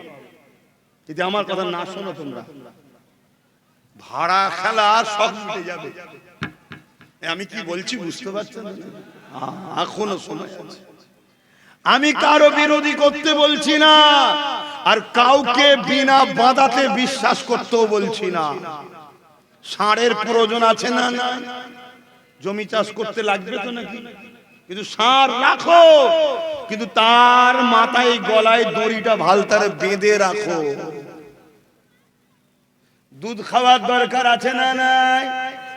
কিন্তু খাবার আগে একটু গরুর পাটা ভালতারে বাঁধতে হয়। পা ছাড়া দুধ দুইতে যেমনি মারবে, বুকের খাঁচা ভেঙে যাবে। আমার বক্তব্য এই জায়গাটায়। তোমার পছন্দ তো রাখো, আমি বিরোধী করছি না, রাখো, কিন্তু আমার কথাটা একটু শোনো, একটু বেঁধে রাখো, একটু বেঁধে রাখো। নাই গতকালকে যে সেকুলার ছিল পূর্ব মেদিনীপুরে, আজকে সে লাভ মেরে কেমন কমনাল ভূত হয়েছে দেখেছেন তো? এই কথা মাথায় ঢুকছে না? সব সময়ের অপেক্ষা, ঝাঁপ মারবে ঝুপঝাপ ঝুপঝাপ করে দেখবে, তখন দিশে হারা হয়ে যাবে। সময় থাকতে থাকতে সব লাঠি ছেড়ুনি, কিছু লাঠি হাতে রাখো, হতে পারে ডিফেন্সের কাজে লাগবে। এই মাথায় ঢুকছে না? ঢোকে না? হযরত ওমর ফারুক রওনা দিল। যুবকেরা, তরুণেরা, বাবেরা, হযরত ওমর আমার রাসূলুল্লাহ ঘরে হুজরা দরজা করে যখন গিয়ে আঘাতটা দিল, ওই সময় ভেতর থেকে আওয়াজ দিল কে? ওই সময় ভেতর থেকে যখন আওয়াজটা দিল কে, ওমর ফারুক বাইরে থেকে বলতে লেগেছে, আমি খাত্তাবের বেটা ওমর। সাহাবা হুজুরা নামটা শুনে বড় পেরেশান হতে লাগলো। এ যুবকেরা, কি হবে, কি হবে, কি হবে? কিন্তু আমার আল্লাহ উমর ফারুক নবীর কদমের কাছে নিয়ে গিয়ে ইমানের নূরে কলেমা পড়িয়ে নবীর গোলাম বানিয়ে দিলে। এ যুবকেরা, তরুণ মায়েরা বাপেরা, ইসলামকে যারা মিটাতে চেয়েছে ওই তাদের মধ্যে থেকে বা তাদের আওলাদের মধ্যে থেকে ইমানের নূরের কালেমা পড়িয়ে ইসলামের খাদেম আল্লাহ বানিয়ে দিয়েছে।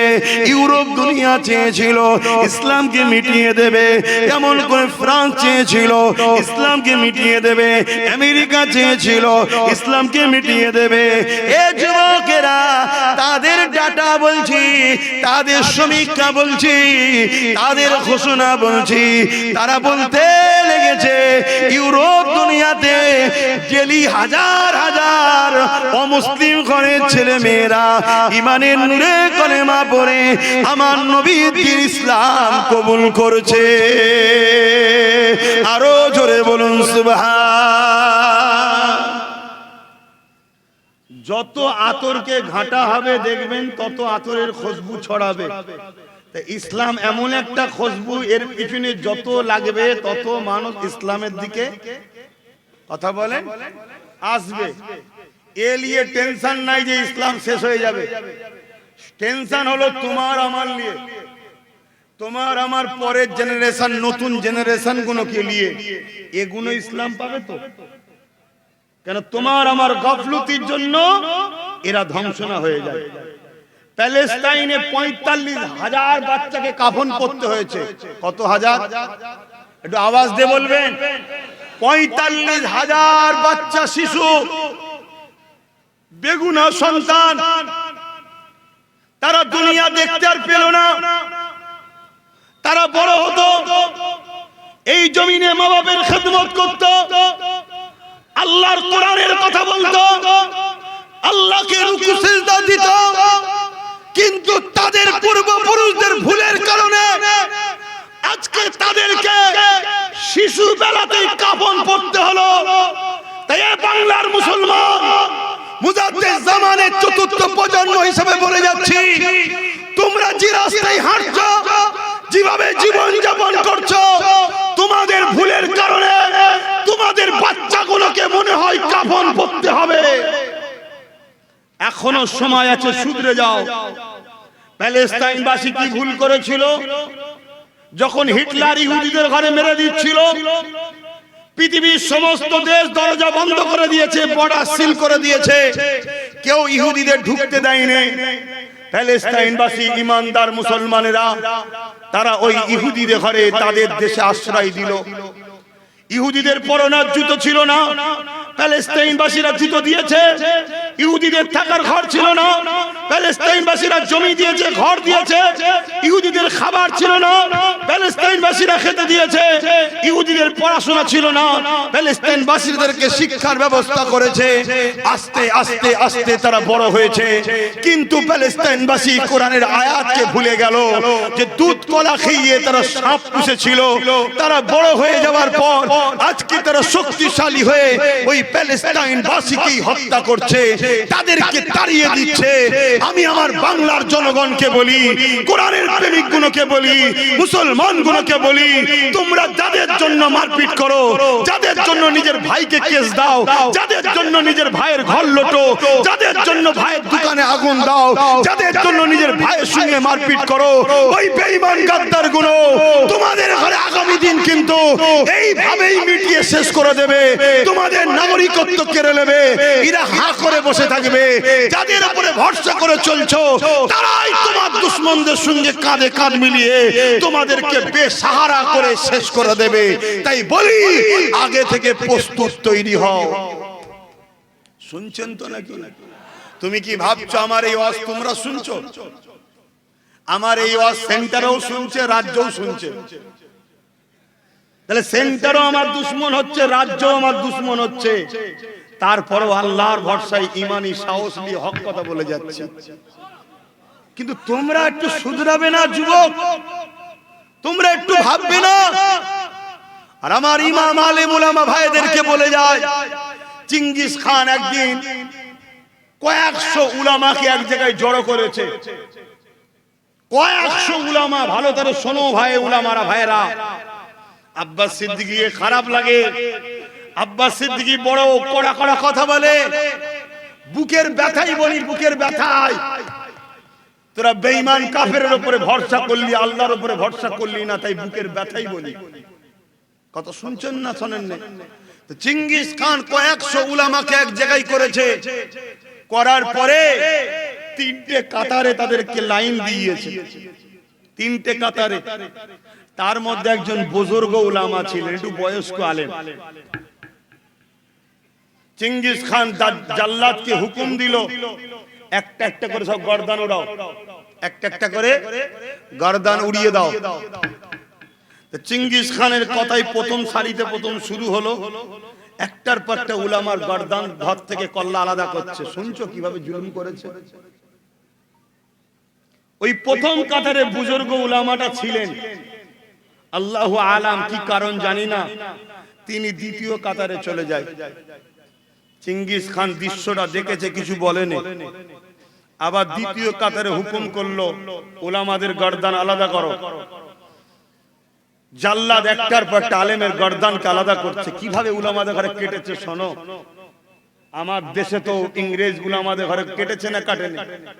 কথা বলেন। কাল তোমার আমার পালা আসছে বাপ ভাইরা, এখনো যদি সংগঠিত না হও। আমি সংগঠিত হতে বলছি কারো বিরুদ্ধে লড়াই করার জন্য নয়, আমি সংগঠিত হতে বলছি নিজের জান মাল পরিবার বাচ্চাদের ইজ্জত আবরুকে বাঁচাবার জন্য বলছি। কেন ইসলাম জুলুম করাকে হারাম বলেছে, আমি জুলুমের পরামর্শ দিতে পারবো না। ভাইরা আমার, ওই চিঙ্গিস খান দ্বিতীয় লাইনে হুকুম করলো, কতল করতে করতে যাচ্ছে। ওই বুজুর্গ উলামাটা 3 নম্বর কাতারে চলে গেল। যখন 3 নম্বর কাতারে চলে গেছে, চিঙ্গিস খান আগিয়ে এসে, ঘোড়ার পিঠে আছে, আগিয়ে এসে বলছে, মাওলানা তুমি এবার কোথায় যাবে? প্রথম কাতার থেকে দ্বিতীয় কাতার, দ্বিতীয় কাতার থেকে তৃতীয় কাতার, এবারে কোথায় যাবে? চতুর্থ কাতার তো নাই। এরকম একটা অবস্থায় বলুন তো আপনার আমার জবান থেকে কি বেরোবে? কিচ্ছু দিতে হবে না, দুমুঠো ভাত দেবে, তোমার হয়ে দালালি করবে, এছাড়া আজকের দিনে আর কি বলবে? এই কথা আমার ভুল লেগে গেল নাকি? ওই বুজুর্গ উলামা একটাই কথা বলেছিল, এই চিঙ্গিস খান আল্লাহ আছে, জোরে বলুন সুবহানাল্লাহ। আরো জোরে বললেন না? আরো জবান খুলে নারে তাকবীর, নারে তাকবীর, নারে দিবে দ্বীন ইসলাম, দ্বীন ইসলাম, কুরআন ও সুন্নাহ, কুরআন ও সুন্নাহ, নারে দিবে। বলল আল্লাহ। চিঙ্গিস খান রেগে লাল হয়ে গেছে। এই রকম সময় কেউ বলছে আল্লাহ আছে? যেমন আমি কিছুদিন আগে একটা ভিডিও দেখলাম, আমার ভারতবর্ষে ছোট ছোট বাচ্চাদের ঘরে ধরে জুতের বাড়ি মারছে, আর বাচ্চাগুলো মার খেয়ে বলছে আল্লাহ, তখন আরো মারছে। এর জন্য দোষী আমার কম, যে মারছে তার থেকে বেশি দোষী আমার কম। শুনছেন না শোনেন নি? হ্যাঁ, আমার এদের জজ আছে, আমাদের এই আমাদের জজ আছে, আমাদের উকিল আছে, আমাদের ডিএম আছে, বিডিও আছে, এই কটা আছে? আমি কি বলছি বুঝতে পারছেন না? ইসলামের অনুসারীদের কথা বলছি। বলো কি আছে? এই পুলিশ সুপার আছে, আইপিএস অফিসার, বলো বলো। নেই। বুকে হাত দিয়ে বলো আছে। কি করেছে আমাদের ঘরে বুঝতে পেরেছো? কোথায় নিয়ে গেছে বুঝতে পেরেছো? এতই যখন মুসলিম দরদি, কটা কটা কটা ডিএম বানিয়েছে বলো, কটা বিডিও বানিয়েছে বলো, কটা জজ শিক্ষিত করে তৈরি করেছে বলো, কটা উকিল বানিয়েছে বলো, কটা আইপিএস অফিসার বানিয়েছে বলো। আরে নেতা মন্ত্রী নাই, নাই বানাগে যা, তোরা হবার সব হোকে যা। কিন্তু আমাদের জজ কই? আমাদের উকিল কই? আমাদের ডিএম কই? আমাদের বিডিও কই? এক তো আমাদের ঘরে প্ল্যান করে গরিব করলে, আমরা পড়াতে চাইলেও অর্থ নাই, 50 লাখ 60 লাখ 1 কোটি টাকা খরচ, কি করে হবে? আর যাদের পয়সা আছে তারা তো দালাল। এই শুনছেন না শোনেন না? হ্যাঁ, 10 কোটি 20 কোটি দেবে, 10 কোটি 20 কোটি 50 কোটি 100 কোটি 70 কোটি 80 কোটি 150 কোটি দেবে। কেন? তার 2 নম্বরের ব্যবসা ঠিক করে রাখতে হবে। অথচ 10টা গরিব ছেলেকে পড়িয়ে জজ বানাবো, তার পিছনে খরচ করব, তাহলে আমার ব্যবসায় কেউ হাত দিল, ওই জজ দেখবে, এই স্বপ্ন আমার কওমের মাথা মুটা কোনো তো নেবে না। শুনছেন না শোনেন? কথা কি কষ্ট দিচ্ছে কারো? আমার কম, এখনো সময় আছে, এখনো সূর্য রয়েছে, ডোবে নেই। আমি কি বুঝাচ্ছি বুঝছো? এখনো রং রোড ছেড়ে মূল রাস্তায় আছে, মেন রোড ধরো, এখনো টাইম আছে। ছেলেগুলোকে বানাও, ছেলেগুলোকে তৈরি করো। তবে হ্যাঁ, অনেকটা দেরি করে ফেলেছে, তারপরেও এখনো তাহাজ্জুদ পড়ে কাঁদার লোক আছে তোমাদের জন্য। এখনো কেউ কেউ তাহাজ্জুদ পড়ে কাঁদে, তাদের ওসিলা আল্লাহ তোমাদেরকে আবার সাহায্য করবে ইনশাআল্লাহ। বলো তো চেঙ্গিস খান যে বলছে কি হবে, মাওলানা কি বলছে? আল্লাহ আছে। যেই বলেছে চেঙ্গিস খান রেগে গিয়ে বলছে ওর গর্দানটা দে ওরা। আর যেই চেঙ্গিস খান বলেছে আল্লাহর কুদরত দেখো, আল্লাহর পাওয়ার দেখো, আল্লাহর ক্ষমতা দেখো, চেঙ্গিস খানের ঘোড়া লাফাতে শুরু করেছে। লাফানো তো লাফানো, ও লাফানো আর রুখতে পারছে না, এবারে ছুটতে শুরু করেছে। চেঙ্গিস খান থামাতে লেগেছে, তার সৈন্যরা থামাতে লেগেছে, জাল্লাদ ওইদিকে দাঁড়িয়ে রয়ে গেছে। আরে কি হবে? লাস্টে জাল্লাদও ছুটেছে, চেঙ্গিস খান ছুটতে লেগেছে, সৈন্য ছুটতে লেগেছে, জাল্লাদও ছুটতে লেগেছে। আল্লাহর আলেম বান্দা দাঁড়িয়ে দাঁড়িয়ে দেখছে আর আসমানের দিকে মুখ তুলে বলছে আল্লাহু আকবার, আল্লাহু আকবার, আল্লাহু আকবার। ওই ঘোড়া ছুটছে, এদিক ওদিক লাপাতে লাপাতে চেঙ্গিস খান পা স্লিপ করে একটা পা ঘোড়া থেকে ফসকেছে, আর একটা পা রাখার জায়গায় জড়িয়েছে, জমিনের উপরে মাথা পড়েছে, পা ঘোড়ার সাথে জড়িয়ে আছে, পাথরে লাগে ছিন্ন বিচ্ছিন্ন হয়, মগজ বেরিয়ে যায়। এই অবস্থায় ঘোড়া ছুটতেইছে। যখন চেঙ্গিস খান মরে গেল, ঘোড়া দাঁড়িয়ে গেল। বলুন আল্লাহু আকবার, বলুন আল্লাহু আকবার। তোমরা আল্লাহর হও, রাসূলের হও, ন্যায়ের পক্ষে থাকো, বাচ্চাগুলোকে জজ বানাও, উকিল বানাও, ডিএম বানাও, পাশাপাশি নবী মুহাম্মদ রাসূলের গোলাম বানাও, দেখবে আল্লাহ সাহায্য পাবে তোমরা। কত শুনছো আমার ভাইরা? এই বাজু জোর দিয়ে লড়াই করে তোমরা জিততে পারোনি আর পারবে না। তোমাদেরকে সিনার জোরে দরকার, সিনার জোর। ওই সিনার জোরে বলেছিল আল্লাহ আছে, আর আল্লাহ জিতালো না। বাপেরা, নজওয়ান তরুণেরা, এ নবী পাকের প্রেমিকেরা, চিন্তার কোনো কারণ নেই, আল্লাহ আছে। এ নজওয়ান তরুণেরা, যারা চেয়েছে ইসলামকে মিটিয়ে দিবার, আল্লাহ তাদেরকে মিটিয়ে দিয়েছে এবং তাদের নসলের বাচ্চা দিগকে ঈমানের কালেমা পড়িয়ে আল্লাহ পাক দ্বীন ইসলামের ছায়াতলে ঢুকিয়ে দিয়েছে। চিন্তার কোনো কারণ নেই। ইতিহাসের পাতা সাক্ষী দিয়ে যায়, বদরের জমিনের একটা ঘটনা আপনাদেরকে জানিয়ে দিয়ে যায়, সবাই আপনারা জানে। তারপরে একটু স্মরণ করিয়ে দিই। ওই বদরের জমিনে আবু জেহেল 1000-এর উপরে সৈন্য নিয়ে আল্লাহ নবীর বিরুদ্ধে আগিয়ে এসেছিল। আমার নবীর মদিনার উপরে জুলুম করতে চেয়েছিল। আমার নবী মাত্র 313 জনকে নিয়ে ওদের সামনে দাঁড়িয়ে গেল। আবু জেহেল বাহিনীর সংখ্যা 1000-এর উপরে, তাদের হাতে ঢাল আছে, তরোয়াল আছে, তীর আছে, বল্লম আছে। আর আমার নবী পাকের সাহাবাদের হাতে খেজুরের ডাল রয়েছে। চিন্তা করে দেখো, একদিকে তীর রয়েছে, ঘোড়া রয়েছে, অস্ত্র রয়েছে, তাদের সংখ্যা 300, এমন করে 1000-এর উপরে। আর একদিকে রয়েছে মাত্র খেজুরের ডাল, সংখ্যা বা 313 জন। কিন্তু লড়াইয়ের পরে দেখা গেল 313 জন জিতে গেল, 1000-এর উপরে হেরে গেল। এ যুবকেরা, তরুণেরা, বাপেরা, কিসের জোরে 313 জন জিতেছিল? তাদের হাতে অস্ত্র তরোয়াল না থাকতে পারে, কিন্তু 313 জনের অন্তরে আল্লাহ ও নবীর প্রেম ভালোবাসা, যাকে বলা হয় ঈমান, অর্থাৎ সিনার শক্তি ছিল। আরো জোরে বলুন সুবহান। তাহলে সিনার শক্তির দরকার আছে না নাই? আওয়াজ দিয়ে বলুন, দরকার আছে না না? আজ কেন্দ্র সরকার ক্ষমতার জোরে যদি মনে করে মিলিটারি আমার, পুলিশ আমার, সব দপ্তর আমার, প্রত্যেকটা রাজ্যে বিভিন্ন কালারের মুখ্যমন্ত্রী থাকতে পারে, মূলত সবই আমার, সবই আমার। অতএব আমি যা খুশি তাই করব। তাহলে আমরাও জানিয়ে দিই, ইমানের শক্তি যাদের আছে তাদের মোকাবেলা করতে আপনি ভুল করেও যাবেন না। যে জায়গায় আছেন থাকার সব জায়গায় থাকুন। পৃথ্বীরাজ চৌহানও ঠিক এরকমই ভেবেছিল, গরিবে নওয়াজ আখা আমার হাতে, মন্ত্রী, মিলিটারি, প্রশাসন, পুরো দেশ আমার হাতে, এই গুটি কত মুসলমানকে দেখে ভয় খাবার কি দরকার? কামানের সামনে বসাও আর উড়িয়ে দাও।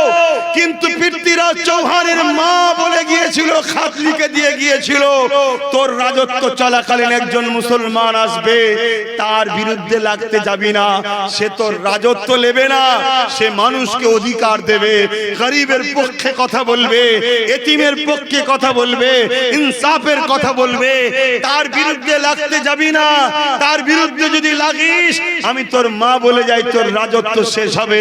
পৃথ্বীরাজ চৌহান যখন চিঠিটা পড়লো, পড়ে দেখছে, আরে আমার মা যখন লিখেছিল, মায়ের বয়স ছিল 90 বছর, আমার হাতে সুপার পাওয়ার, এই কটা মুসলমান আমাকে মিটিয়ে দেবে। গরিবের নামাজের পিছনে লাগতে গেল। পৃথ্বীরাজ চৌহান মিটেছিল না মেটেনি? জোরে বলে। আজ আমিও কেন্দ্র সরকারকে বলি, রাজনীতি করছেন করে যান, দেশকে বিক্রি করছেন, ধ্বংস করছেন দেশবাসী, আর আপনার রাজনীতির সঙ্গে লড়াই হবে। ভুলো সিনার পাওয়ারদের সঙ্গে লাগতে যাবেন না। ভুলো কোরআনের বিরুদ্ধে, মসজিদ মাদ্রাসার বিরুদ্ধে, দ্বীন ইসলামের বিরুদ্ধে লাগতে যাবেন না। স্বপ্ন ভেঙে চুরমার হয়ে যাবে। শুনছেন তো নাকি? শুনছেন? তাহলে বলুন, প্রতিবাদের দরকার আছে না নাই? কথা বলুন। আপনাদের এলাকায় বিভিন্ন জায়গায় প্রচার করছি, আগামী দিন আপনাদের এলাকাতে কোনো যদি মাঠে বা এখানে যদি জনসভা ডাকি কেন্দ্র সরকারের এই চক্রান্তের বিরুদ্ধে, আপনাদের ঘরে পাশে পাওয়া যাবে? হাত তুলে বলুন, পাশে পাওয়া যাবে? লম্বা হাত তুলবেন। হাত না বান আল্লাহ কবুল করে, বোন আল্লাহুম্মা আমিন। যে মুসলমান কোরআনের পক্ষে নয়, যে মুসলমান দ্বীন ইসলামের পক্ষে নয়, যে মুসলমান মসজিদের পক্ষে নয়, যে মুসলমান মাদ্রাসার পক্ষে নয়, ও মুসলমান সূরাতে মুনাফিক কাফের ছাড়া দ্বিতীয় কিছু নয়। ঠিক না বে ঠিক? এই জোরে বলেন। আজকে কেন্দ্র সরকার যে ষড়যন্ত্র চলছে, এর বিরুদ্ধে যদি কোনো মুসলমান গাফলতি করে লড়াইয়ের দিকে, মুখে যদি বলতে নাও পারে, যারা বলছে তাদের সঙ্গে যদি সাথ না দেয়, তাহলে জেনে নিতে হবে ও মুসলমান মুনাফিক ও কাফেরের থেকেও নিকৃষ্ট, মরণের পরে জাহান্নাম ছাড়া আর কিছু নয়। এই কথা শুনছেন? কথা শুনছেন? আপনারা আমার সঙ্গে একমত তো নাকি? একমত তো নাকি? তাহলে কোরআনের বিরুদ্ধে যে লাগবে, মসজিদ মাদ্রাসার বিরুদ্ধে যে লাগবে, আল্লাহর দ্বীনের বিরুদ্ধে যে লাগবে, সে আমাদের আর হতে, জোরে বলেন, তার বিরুদ্ধে আমাদের ক্ষমতা মতো আমাদেরকে আওয়াজ তুলে ইমানের পরিচয় দিতে হবে। ঠিক না বে ঠিক? কিন্তু আমি জানতে চাইছি, কেন্দ্র সরকার অন্যায় করেছে, প্রতিবাদ করতে হবে। যদি এই কোরআনের বিরুদ্ধে আমাদের মোল্লা মলি সাহেবরা লাগে, প্রতিবাদ করতে হবে না? হবে না? এই কথা বলুন। প্রতিবাদ করতে হবে। যদি আমাদের সন্তান, বাপ মা, পরিবার, স্ত্রী দ্বীন ইসলাম কোরআনের বিপক্ষে যায় বা কোরআনের দুশমনদের পক্ষে থাকে, তাদের বিরুদ্ধে আমাদেরকে সংগ্রাম করতে হবে না? হবে না? আওয়াজ দিয়ে বলুন। যদি আমার রাজ্য সরকার কোরআন ইসলামের বিরুদ্ধে যায়, হাত তুলে বলুন কারা কারা বলছেন। হাত নামান। ছোট্ট একটা মেসেজ দিয়ে যাচ্ছি, যারা রাজ্য সরকারকে পছন্দ করেন, যদি মুসলমান হন, ইমানদার হন, রাজ্য সরকারকে বুঝান ভুল করছে। শুনছেন কি করেছে? মাদ্রাসা থেকে কোরআনকে তুলে দিয়েছে। শুনছেন? আপনাদের কাছে খবরটা আছে না? থাকবে না তো? কেন? আপনাদের ঘরে যারা প্রচার শোনায় মোল্লা মলি সাহেব, এরা কেন্দ্রের বিরুদ্ধে বলে, রাজ্যের বিরুদ্ধে বলে না। কেন? এখান থেকে ভাড়া পায়। শুনছেন তো নাকি? অতএব যারা রাজ্য সরকারকে ভালোবাসেন, আপনার পছন্দ, আপনার কাছে আমি বিরোধী করতে যাচ্ছি না, কেন ধর্মসভায় এসেছি। আপনি কিন্তু বুঝান আপনার হুকুমতকে, কোরআনের বিরুদ্ধে লেগেছে। রাজ্য সরকারও কোরআনকে মাদ্রাসা থেকে তুলে দিচ্ছে। কেন্দ্রের লক্ষ্য যা, রাজ্যের লক্ষ্য তাই। দুটো লক্ষ্য যদি একই হয় তাহলে উভয়ের বিরুদ্ধে লড়াই করতে হবে, তবেই তুমি ইমানদার। কথা মাথায় ঢুকছে না? ঢোকে না? তাই রাজ্য সরকারকে বুঝান যে আপনি ভুল করছেন।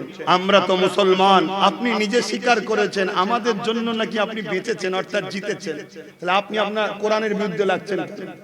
আপনি রাজকোষ থেকে দীঘায় মন্দির করছেন 300 কোটি টাকা খরচ করে, আমাদের তো কিছু করে দিলেন না। তারপরেও যাক, আমরা বিজেপির ভয়ে আপনাকে ভালোবাসি, তাই তো নাকি? এই কথা বলছেন না তো? যারা বিজেপির ভয়ে একে ভালোবাসে, আমার আল্লাহ এর হাতে তাদেরকে মিটাবে। কোরআনের কথা এটা, শুনছেন না শোনেন না? ভালো যদি কাউকে বাঁচতে হয় আল্লাহর জন্য বাঁচবো, দুশ্মনী যদি কারো সঙ্গে করতে হয় আল্লাহর জন্য করব। এটা হবে ইমানদারের পরিচয়। বেঈমানের কথা আলাদা, মুনাফিকের কথা আলাদা, ইমানদারের বৈশিষ্ট্য এটা হবে।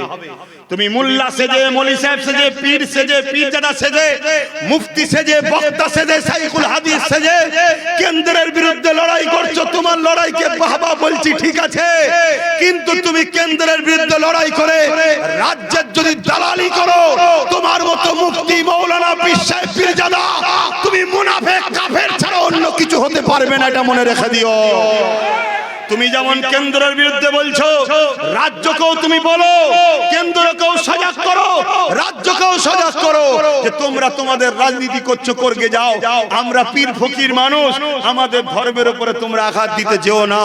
মাদ্রাসা থেকে কোরআনকে তোলার যে ষড়যন্ত্র করেছো, ও থেকে পিছিয়ে যাও। যেমন কোরআন ছিল তেমন থাকবে।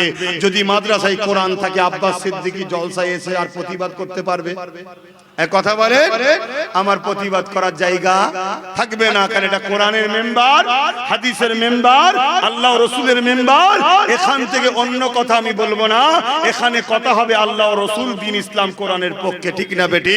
কেন্দ্র সরকার যেমন ইসলামের বিরুদ্ধে লেগেছে, তার বিরুদ্ধেও যেমন বললাম রাজ্য সরকার কোরআনের বিরুদ্ধে লেগেছে, তারও বিরুদ্ধে বলা দরকার আছে না? না, তাই রাজ্য সরকারকেও বলি, আর কি বেঁচে থাকার শখ যাচ্ছে না? শুনছেন না শোনেন? আর কি বেঁচে থাকার শখ যাচ্ছে না? যদি শখ থাকে তাহলে কোরআনের পিছনে লাগা বন্ধ করে দেন। আপনি যেমন রাজনীতি করছেন, করকে যান। আমি আব্বাস সিদ্দিকী ধর্মে জলসায় এসে আপনার বিষয়ে কিছু বলতে, কথা বলেন, যাব না। আর আমরাও কিছু চিৎকার দিতেও যাব না। কিন্তু আপনি যদি কোরআনের বিরুদ্ধে বলতে যান, এরপরও যদি মুনাফিক বক্তা, মৌলী সাহেব, ইমাম সাহেব, মুনাফিক মুসলমান যদি আপনার সাথও দেয়, আমার আল্লাহ আপনাকে মিটিয়ে দেবে। কথা হ্যাঁ, ঠিক না বেটি? আল্লাহ আপনাকে মিটিয়ে দেবে। অতএব যেমন করছেন করকে যান, কোরআনের বিরুদ্ধে লাগবেন না। কথা বলা কি আমার অপরাধ? মুসলমান জোরে বলো অপরাধ। কারা কারা আমার পক্ষে একমত? হাত তুলে দেখাও, হাত লম্বা করে তোলো। একটু ডায়ে বায়ে দেখো, মুনাফিক কেউ আমাদের সাথে আছে কি একটু দেখে নাও। হাত তোলো। আর যারা মুনাফিক আছে ওগুলোকে ডেকে নাও একটু। কারা হাত তোলেনি একটু দেখে নাও। এই গাদ্দার মুনাফিক গুলোকে দেখবে, ওই গাদ্দার মুনাফিকদের জানাজা পড়বে না, কেন ওরা বেঈমান কাফের হয়ে গেছে। শুনছেন না শোনেন? হাত নাবান। যারা কোরআনের পক্ষে নাই তারা কখনো মুমিন হতে পারে না। আমি চ্যালেঞ্জের সাথে বলছি, তুই মিশর থেকে নিয়ে আসবি আর মদিনা থেকে নিয়ে আসবি, পৃথিবীর সব মুফতি মাওলানা এক জায়গায় কর, তোকে মুসলমান মুমিনকে প্রমাণ করতে পারবে না। কোরআনের পক্ষে নাই, মাদ্রাসার পক্ষে নাই, ইসলামের পক্ষে নাই, তুই কার পক্ষে? হ্যাঁ, আমি বিজনেস করি, আমি কাউকে ভালোবাসি, কোন সরকারকে আমার পছন্দ, তাকে সাপোর্ট করেছি, ঠিক আছে, ততদিন সাপোর্ট করবো যতদিন আমার ইসলামকে আঘাত দেবে না। ঠিক না বেঠিক? আমি তো এখনো বলছি, সে যদি তার জায়গা থেকে ফিরে যায়, আপনারা যদি তার পাশে কেউ দাঁড়াতে চান, ওটা আপনার ব্যাপার আর তার ব্যাপার। আমার এখানে মাথা গলাবার দরকার জোরে বলেন নাই। কিন্তু আমার একটা পছন্দ থাকতে পারে না, পারে না? আমার পছন্দ আমার ছোট ভাই নওশাদ সিদ্দিকী, আমি তার পক্ষে থাকবো, এটা আমার পছন্দ। তোমার পছন্দ যার দিকে থাকবে তুমি তার দিকে থাকবে, যাও, ওটা আমার দেখার দরকার নেই। কথা মাথায় ঢুকলো না আস্তে, ওটা আমার দেখার দরকার নেই। কিন্তু আমার ভাইও যদি কোনোদিন ক্ষমতায় এসে সবাইকে খুশি করার জন্য যদি দিনের বিরুদ্ধে ছোট্ট একটা বিরুদ্ধে লাগে, ওর বিরুদ্ধে আমি যুদ্ধ করব। শুনছেন না শোনেন না? তুই আমার মায়ের পেটের ভাই হস তো কি হয়েছে, আল্লাহ রসুল কোরআন দিনের আগে তুই না। এটা আকীদা হওয়া দরকার মুসলমানদের, তবে তো তুমি ঈমানদার, তবে তো তোমার জানাজা হবে, তবে তো তুমি জান্নাতে যাবে। নাম রেখে দিয়েছে মুসলমান, ভাবছি জান্নাত চলে গেছে, চলো জানাজা পড়ে। বুঝে বুঝে জানাজা পড়বেন, যাত্রার জানাজা পড়তে যাবেন না। মুনাফিকের জন্য দোয়া চাওয়া আল্লাহ চাইতে নিষেধ করেছে কোরআনে, যে মুনাফিকের জন্য দোয়া চাইবে না। অথচ প্রকাশ্য যারা দুশমন ইসলামের, তাদের জন্য দোয়া চাওয়ার হুকুম আল্লাহ দিয়েছে। শুনছেন? তাদের জন্য দোয়া চাইতে আল্লাহ হুকুম দিয়েছে। আমি আমার রাজ্যের সিএম এর জন্য দোয়া চাইবো, আমার দেশের প্রধানমন্ত্রীর জন্য দোয়া চাইবো। কি দোয়া চাইবো? আল্লাহ এরা যেন জালিম না হয়, এরা যেন মানুষকে ঠিকভাবে চালায়, এই দোয়া চাইতে পারি। কিন্তু যে মুনাফিক মুসলমান হবে, ওর জন্য দোয়া পর্যন্ত চাইতে ইসলাম নিষেধ করেছে। কেন? ওই ইসলামের সবচেয়ে বড় ক্ষতিকারক। কথা শুনছেন না শোনেন না?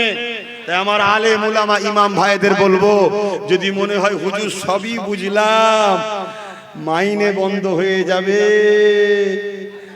আমি বলবো ফিরে চলে আসো, 10,000 করে মাসে মাইনে দেবো। কত? আমি কথা দিচ্ছি, রেকর্ডিং হচ্ছে না, হয়নি। ফিরে চলে আসো, 10,000 করে মাসে মাইনে দেবো। আর তুমি ফিরে চলে আসলে আর কি লাভ হবে? শোনো, তোমরা যদি সব ফিরে চলে আসো, এ কোরআনের পিছনে যে লেগেছে তো কালকেই বলবে আমার ভুল হয়েছিল ভাই, কোরআন থাকবে। কেন? তোমাদের সবাইকে দরকার নাই, এ থাকবে না, এ বেঁচে আছে মুসলমানের জন্য। বাপ শুনছেন না শোনেন না? তাহলে কোরআন ফিরে আসবে না? আসবে না? তাহলে বলো, এটা আমাদের জন্য আল্লাহর কাছে নাজাতের একটা ওসিলা হতে পারে না? পারে না? যে আল্লাহ তোমার জন্য একে ছেড়ে দিয়েছিলাম, কিন্তু এই কোরআনকে যখন আবার রেখেছে, আমি আবার এর পক্ষে যাচ্ছি, কেন? বড় জালিমটাকে রুখতে হবে। শুনছেন না শোনেন না? তখন কিন্তু আমি তোমাদেরকে বলি, যেমন তোমরা চলে আসার জন্য 10,000 কি বলে কোরআন থাকবে, অমনি ইমামরা বলবেন না 10,000 না হলে ফিরছি না, দেখবে 10,000 হয়ে যাবে। শুনছেন না শোনেন না? একটা বার লোভ ছাড়ো, আল্লাহ রসুলের উপরে ভরসা রেখে মজবুত হও, সব পাবে। শুধু চেয়ারে 3টে পা দাও, একটা পা দিন। শুনছেন তো নাকি? চেয়ারে 3টে পা দাও, একটা পা দিন। আচ্ছা বলুন তো ভাই, যদি আমার কথা আপনারা মাথায় নিতেন, আজকে কোরআনকে সরিয়ে দিবার সাহস পেত? ধরুন 3টে পা ওনার হাতে, এই রাজ্যের হাতে 3টে পা আছে, আমার হাতে যদি একটা থাকতো, এবার আমার ছোটটার হাতে যদি একটা থাকতো, আমরা কি বলতাম? একটা পালি আর কি করব, আপনি বসেন, ঠেকা দিচ্ছি।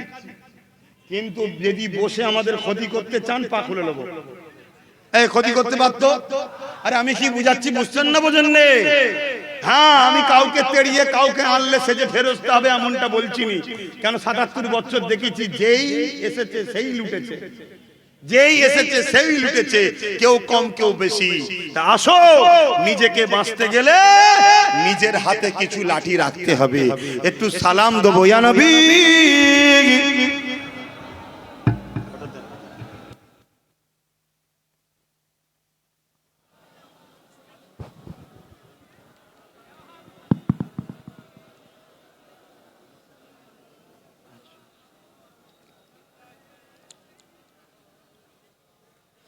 আবার কালকে একটা সমালোচনা হতে পারে। কি সমালোচনা? যে বাঁচার কি আর শখ নেই, হুমকি দিচ্ছে। শুনছেন না শোনেন না? আর কিছু দালাল মিডিয়া আছে না, তারা এগুলোকে হেডলাইন করতে পারে, ঠিক না বেটি? কিন্তু আমি আপনাদের বলে যাই, এখানে বাঁচা বলতে হায়াত মওতের কথা বলিনি, ক্ষমতায় টিকে থাকার কথা বলেছি। কথা মাথায় উঠছে না? আসে না? ক্ষমতায় টিকে থাকার কথা বলেছি। কেন? ক্ষমতা কে দেন?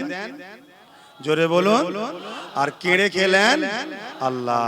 অতএব আপনি যদি মনে করেন কিছু পীর সাহেব, মুফতি সাহেব, ইমাম সাহেবকে কিনে নিয়েছে, আমাকে আর কে হটাবে, আপনি কোরআনের বিরুদ্ধে লাগলে আল্লাহ আপনাকে হটিয়ে দেবে, শেষ করে দেবে।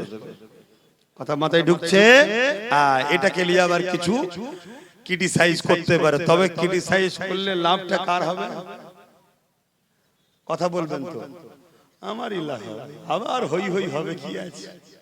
আবার হবে। ওরা আমার কিচ্ছু করতে পারবে না, এটাকে আপনাকে 100% বলে যাচ্ছে। কি করবে ওরা, কি ক্ষমতাটা ওদের আছে বলে? শতশেষ আমাকে মেরে দিতে পারে, এর চেয়ে নাকি এর চেয়ে বেশি কিছু করতে পারবে?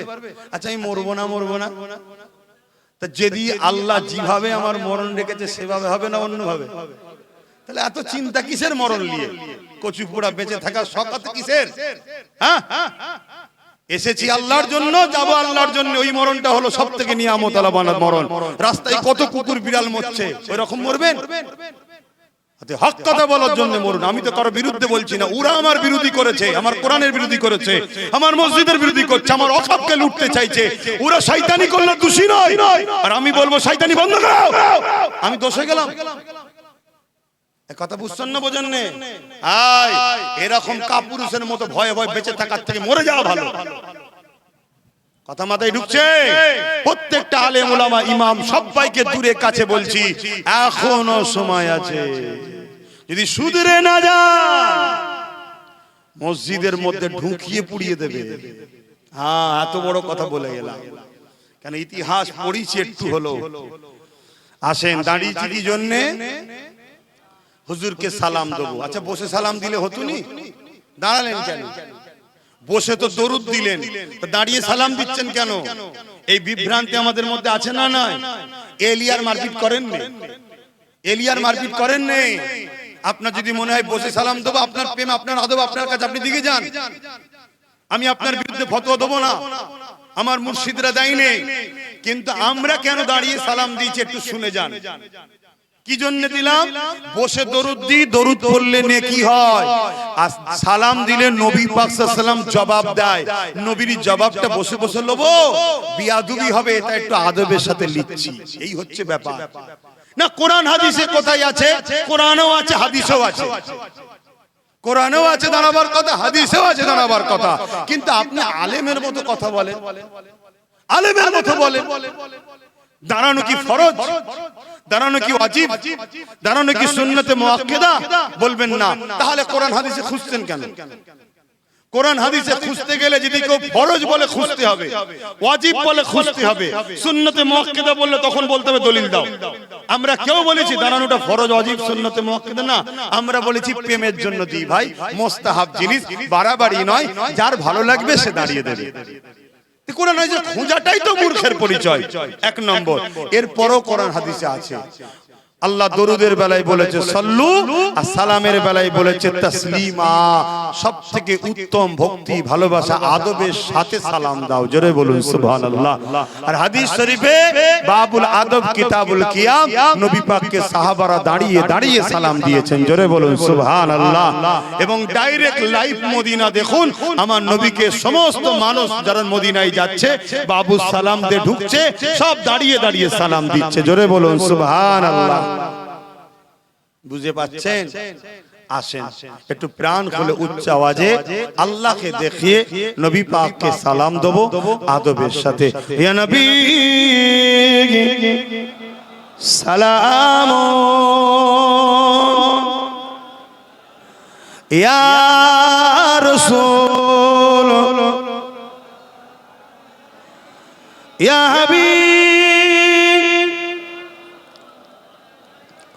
সালাওয়াতুল্লাহ,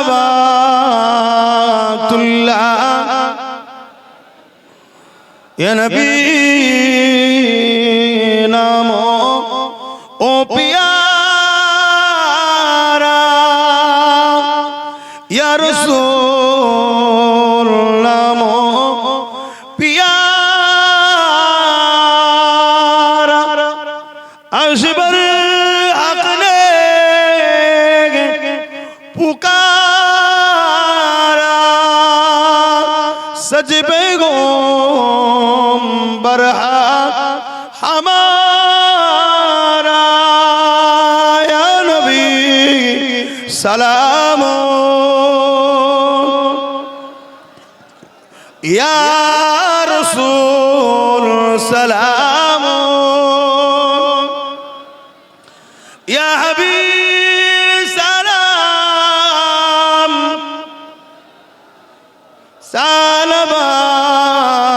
সালাওয়াতুল্লাহ। কঠিন হাসরের দিনে কি আছে মোদের কপালে গুনাহগার উম্মাহ আতো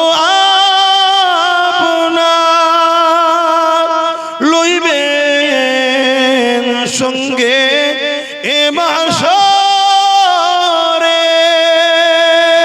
নবী সালাম ইয়া রাসূল সালাম ইয়া হাবিব সালাওয়াতুল্লাহ।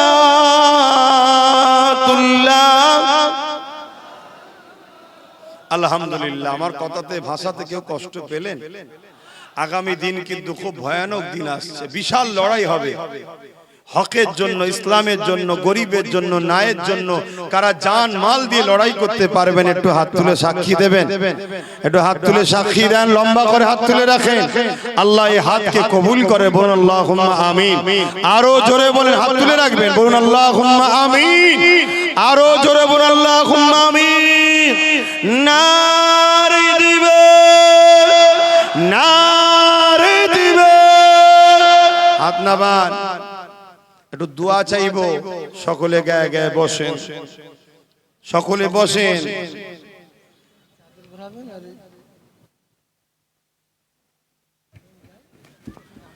বাপ জানেরা, সংক্ষেপ করছি, 4টে বেজে গেছে, আপনাদের কষ্ট হচ্ছে তো।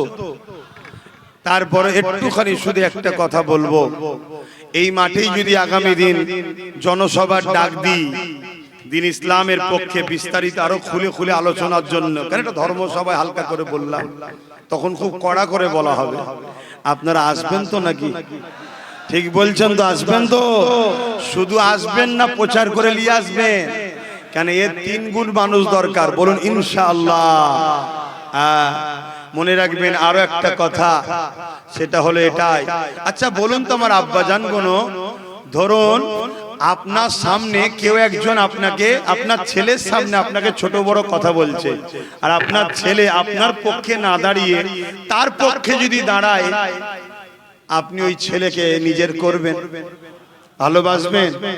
আপনি যদি এটা বলতে পারেন, তাহলে আজকে